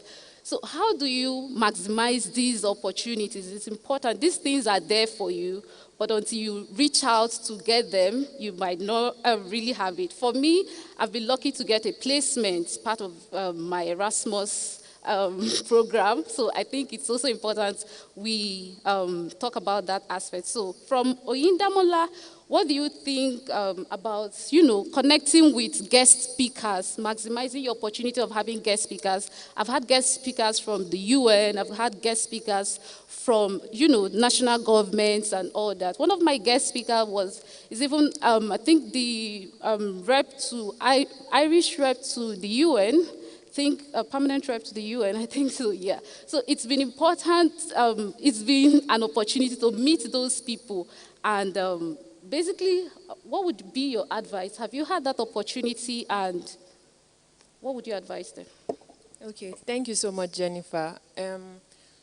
So when it comes to maximizing opportunities during the Erasmus Mundus program, like Jennifer already hinted, there are different ways you can do that, and it's actually very important. I think one thing we also need to understand about Erasmus Mundus is that you are doing a 2-year program. And so 2 years is actually a lot of time. 2 years that you could have used to do 10,000 other things. So while this is a very huge opportunity for you, you also need to make sure that it counts as something. When you're talking to recruiters, or when you want to try to now, when we are talking about post-master's transitioning, it's those experiences that you were able to gain even within the 2 years that would speak out for you, of course, in addition to whatever experience you might have had before the program. So it's very important to still maximize opportunities. And one of such opportunities, the first one is the internship program opportunity that some Erasmus programs provide. So there are internship opportunities to maybe work for 2, 3, 4 months in an organization, get really practical experience about the field that you're going into. Some of these internships could come in form of research stays, where you get to actively conduct very, very important research on certain topics. And it's very important for you to be strategic about these opportunities. So if you are contributing to publications, ensure that you're being recognized. They are putting your name where it needs to be put on, even if it's in the acknowledgement. Oh, Oyinda contributed to this paper. All those things will go a very long way in strengthening your CV. And beyond internships, the Erasmus program, because you're in Europe and because of your proximity to Europe as a region, there are some opportunities for young people living within Europe that you could also get access to. One of it is the European Blue Book traineeship program that allows young people to also work within the European Union institutions and parastatals. I know at least for those of us doing policy-related courses, this is a very good opportunity to also look out for. One Global student before me actually was able to get into this program, and I know a number of other Erasmus scholars that were able to get into that traineeship program. So traineeships are also a very important opportunity to look out for. For me, in terms of my personal experience, it was during my Erasmus program that I got a short-term contract with Chatham House as a country representative for one of their programs that was focused on young people. And it was by virtue of my engagement as a young policy researcher in education and dealing with young people's issues that I was able to position myself for this opportunity. Like Jennifer also mentioned, there are like summer schools you can apply for, short-term trainings, short-term contracts that you can apply for. It doesn't necessarily need to be, you know, a one-year fellowship or something like that. It was also during Erasmus, I think, I got a scholarship for the European Forum Outback, which is a very prestigious program. It's like the World Economic Forum, but more focused on European policy and European policy issues. So I became a European Forum Outback scholar based on my Erasmus experience as well. So always be sure to look out for traineeships, internships, short-term consultancies. There are different websites that really help with this. I think one of them is Euranet or something like that. I will be sure to look out for that and share with us, for those of us interested. So those websites really help you to be on the lookout for this opportunity, and it's really important to maximize opportunities. Think long-term when you're doing the program. Like I said, it's 2 years, and before you know it, 2 years are over, and you really need to be able to say this and this and this is what I have done besides the master's program, so that you are able to easily transition into the career that you desire. Thank you. Thank you so much, Oyinda Mola. I would also like to ask Idris the same question, but in a more specific aspect. Schools usually, at least for my schools, they have websites like where they publish available opportunities for students and all that. How would you explain to them, or rather advise them to maximize these opportunities? Because sometimes they come with maybe part-time opportunities some are paid, some are not paid, to get first-hand experience for your field of study. I would say that any opportunity you have to gain extra knowledge, please grab it. Any opportunity you have to make extra dough apart from your allowance, please also have it. Because like we know, you have families and friends here who would be asking you to drop 10 euros, 15 euros to them. Those opportunities would come. There will be opportunities for internship where they will be unpaid. There will be those that will be paid. My advice would be, please grab as much as you can. But in relation to that is the fact that many of us will be having a different learning experience in our various universities. We schooled for our bachelors, most of us are in Nigeria, where professors see themselves as demigods. So there really is no sufficient relationship between students and lecturers. That's the truth. You are going to be studying in an environment where you will be having very, very seamless and free relationships with your professors. You have a lot of opportunity to learn from them. You have a lot of opportunities to share experiences with them, and they would even be the ones to let you know about opportunities that exist, whether as research assistants, whether as little consultancies that exist in various agencies that they are aware of. So please maximize for example, I'm still very much in contact with almost all of my professors that taught me in the 2 universities I went to in Europe. But I'm hardly in any contact with any of my Nigerian professors here. It's that bad. So my advice would be maximize the opportunity you have. Don't be too carried away by saying this internship is not paid. Any knowledge you can gain, please grab the opportunity. If you have 2 options, one is unpaid, one is paid, and both of them are equally good, please go for the paid one. You are in Nigeria and you need extra bucks. Thank you. Okay, we would like to move on to, preparing for your choice industry. Jide always tells me, most of you know Jide. Jide always tells me, say, Jennifer, like last year he told me, say, Jennifer, as you're getting into the program, start preparing for when you are ending already, transitioning into the field. It's now you would have to prepare. I would like to ask Prof, because he is he's already a prof, he's done, and it's been years. What advice can you give as it relates to transitioning, preparing as you are about to start to, equally end and transition immediately, maybe into academia or into the professional field? Yeah, Idris said, maybe you should have said, demigod, Well, I'm not sure I'm the right person to answer that question because by the time I got the award, I was already employed. I was a lecturer.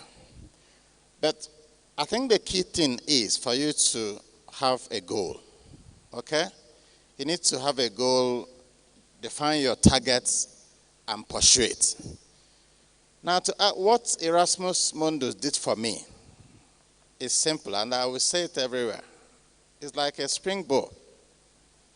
I was a lecturer one before I left. I came back as a lecturer one. Somehow, because I've been publishing before, I was regularized as senior lecturer. But every disappointment is a blessing, my father would say then, which I never really understood. I asked for Erasmus Mundus International Health, Women and Child. They said no. They gave me Erasmus Mundus Health Research Method. I wasn't happy, but somehow I accepted it. But what did that do? This young man you are looking here became so good in health research method that when I now came back, within 5 years, I've made enough publication that I became the youngest clinical professor in the UNN. So,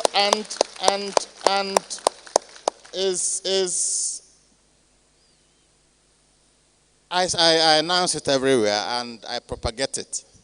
So, define your goal, define your targets. You're a Nigerian man and woman. Shine your eyes. Okay? Shine your eyes. Don't allow any opportunity to go by, provided it's legal. That's the much I can say. Thank you. Thank you so much, Prof. Finally, we would like to ask Sheola. We want to look at the social media space, especially the one we call the professional social media space, LinkedIn, as Erasmus scholars, as people going to undertake your master's and you're looking into transitioning into maybe pursuing your PhD or maybe the workforce and all that.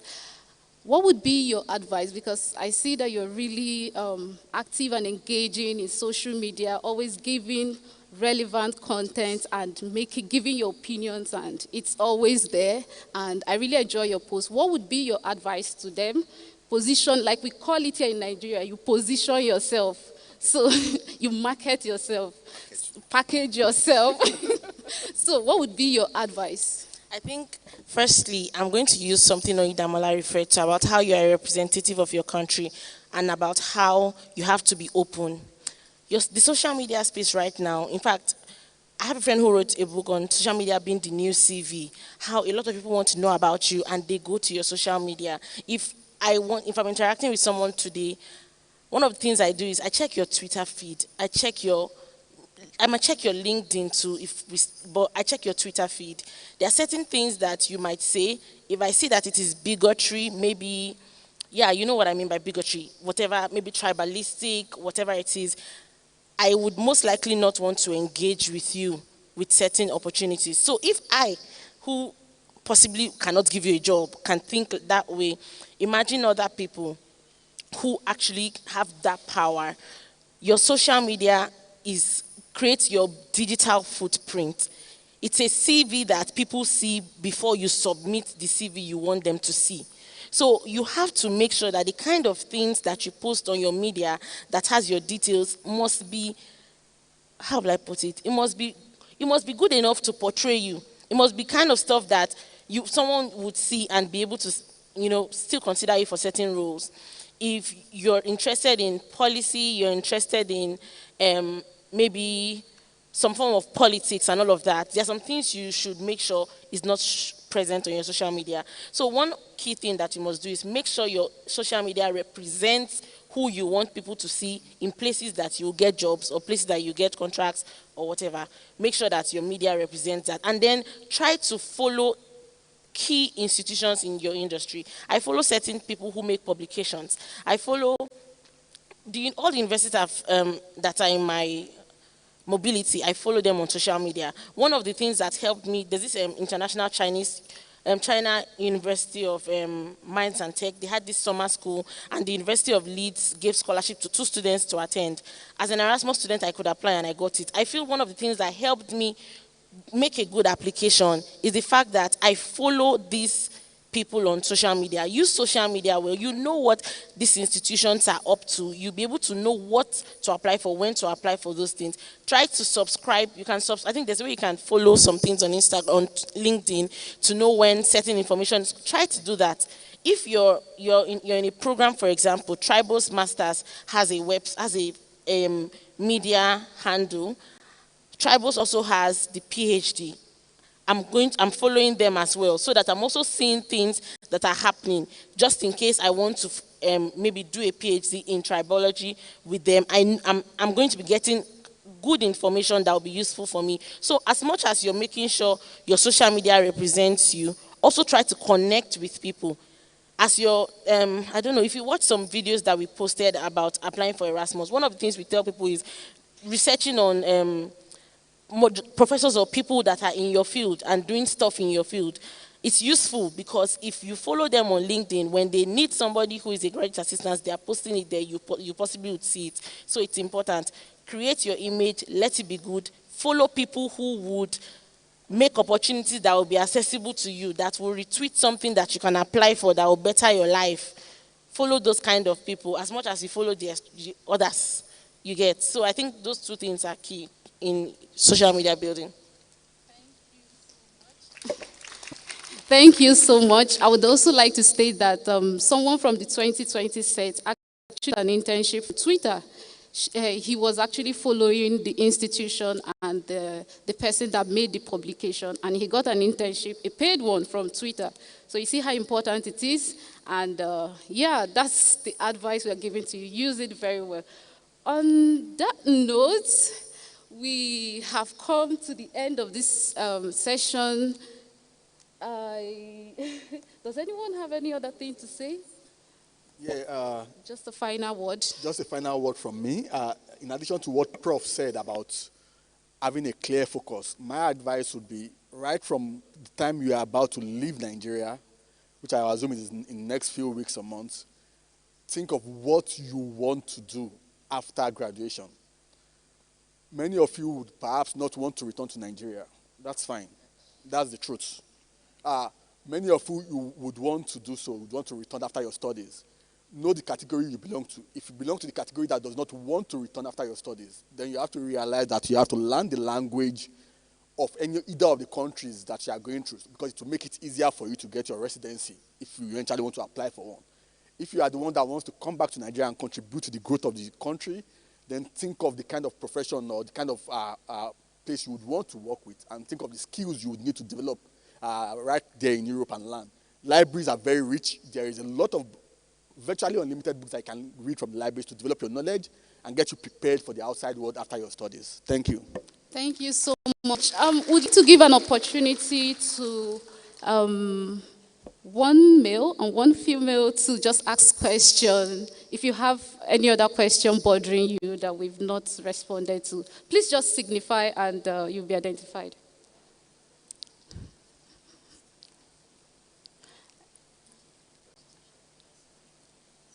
Okay. Oh. Yeah, any questions? It will be good if you reserve your questions anyway, because they are with you the whole of the evening. And you all are in the same quarter, in the same hotel. So please approach them at any point in time. But if there's a question that we must take now, please come forward. We have the microphones. Where are they? Okay. Please tell us who you are, where you studied, and where you're going. Okay. Good day, everyone. My name is Victoria Ikede. I don't know if I need to take my mask off. Yes, please remove your mask and talk. If you're talking, you can remove your mask. Okay. So I'm actually a BIM manager, but my first degree was in architecture. I have another master's from the University of Sheffield. It's my second degree. I'm very grateful for the opportunity because I've been specializing for the past 4 years, and this is the first time I'm having an opportunity to actually study what I've been working on. So my question is, which is something I was expecting to hear from one of the...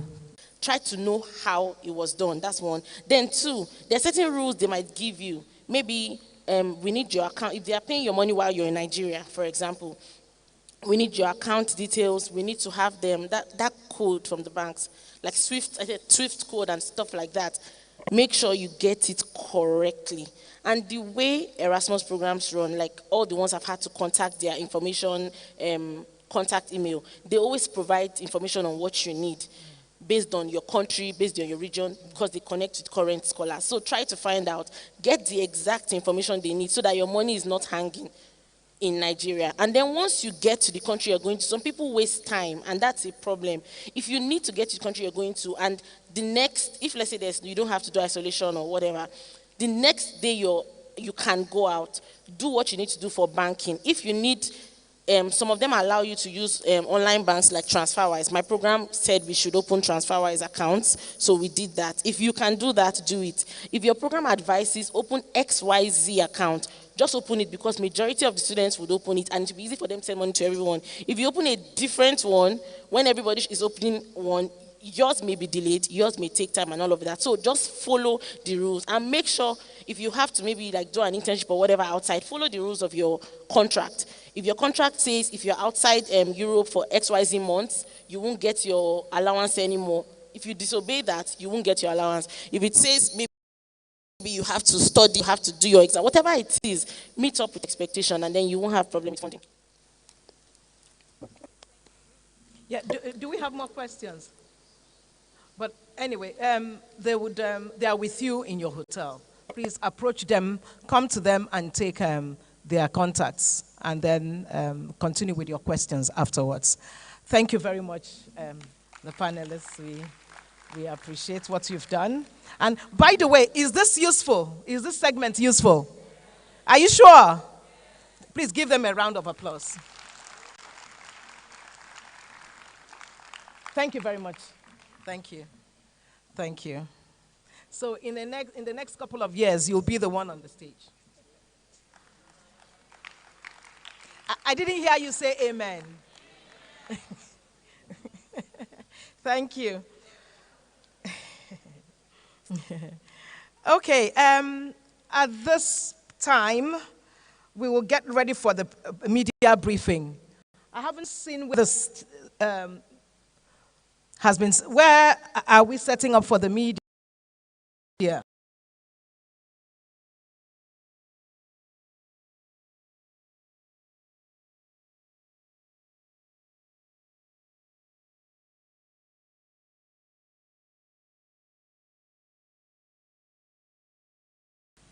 Okay, can we, yes, the Guardian, please.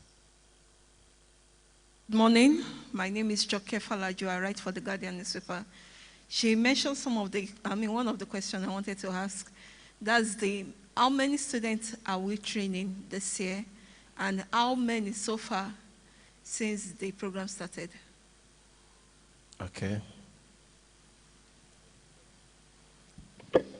I think I got the first one, maybe. The first question, I think I got the first one. It's okay. Clarification on the figures. Yes. The second one, how many students are we sending to the EU from Nigeria this year? Okay, yeah.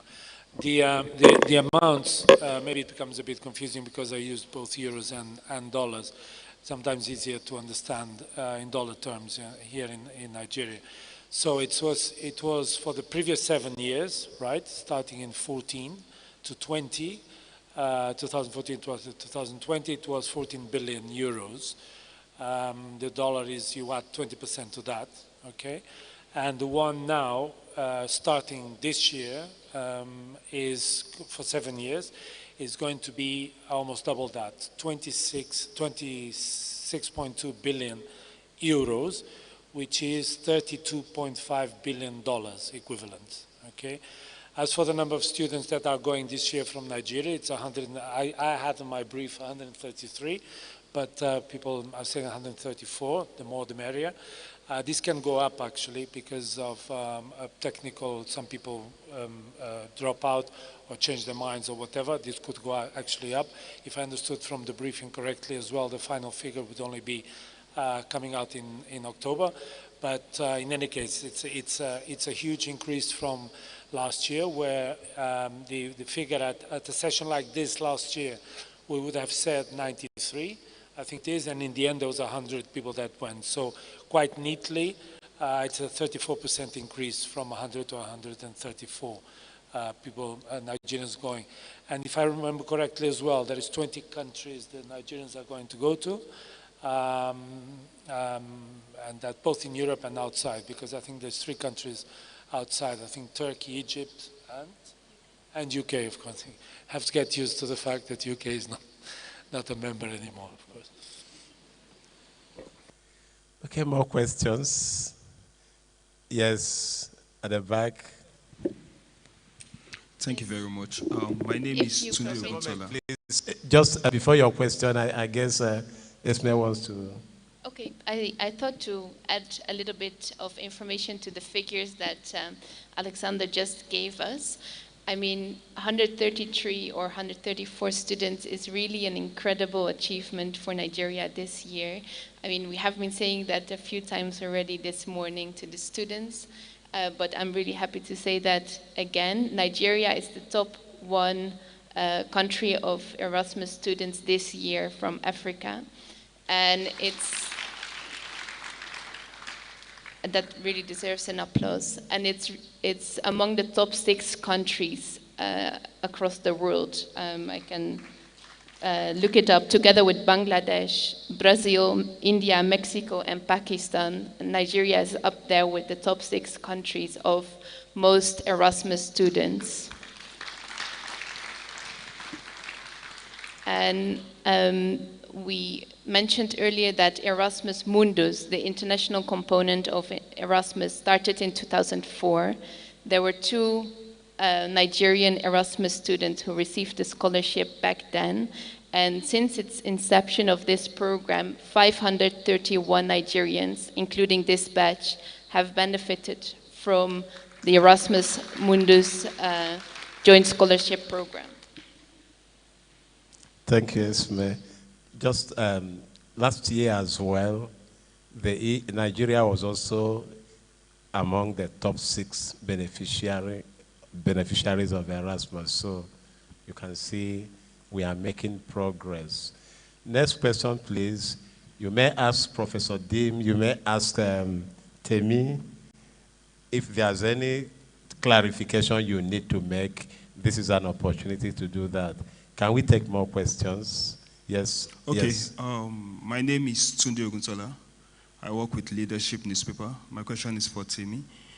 While the professor said, considering the essence of the program, spending $32.5 billion, can you please expatiate on this essence? Why are you training the students? Why are you sending them out? Is it for the benefits of being in, or do you come back to Nigeria to work for national building and development? Okay. Alex, yes, he wants to know why you are sending these ones to Europe. Why is the EU sending them on scholarship to Europe? What do you want to achieve by doing that? You know, from what I had understood was that you're actually asking what an awardee was expecting of. Why this is done? I mean, quite frankly, from our point of view, I mean, there is the altruistic effect that richer countries try to assist other countries, and the less altruistic aspect is that, quite bluntly, I mean, there's always an attempt in cooperation to try and get something back, and I think in this case is goodwill, right? And I didn't try to hide this because, you know, as we said, we would expect, you know, people to come back satisfied, and be good advocates for the European Union. And I think, you know, I'm not shocking anybody if we say this. That's basically the way countries operate, and that's basically the way we operate as well. But I think that is a good mix of the two. But maybe it would be a good question as well to ask one of our awardees to be quite sincere and say what, in this case, she expects to get out of it. I mean, the panel touched a bit upon this, but I think that would be interesting for all of us to hear. Thanks very much.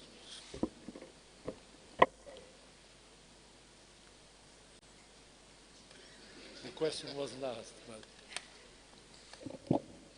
but...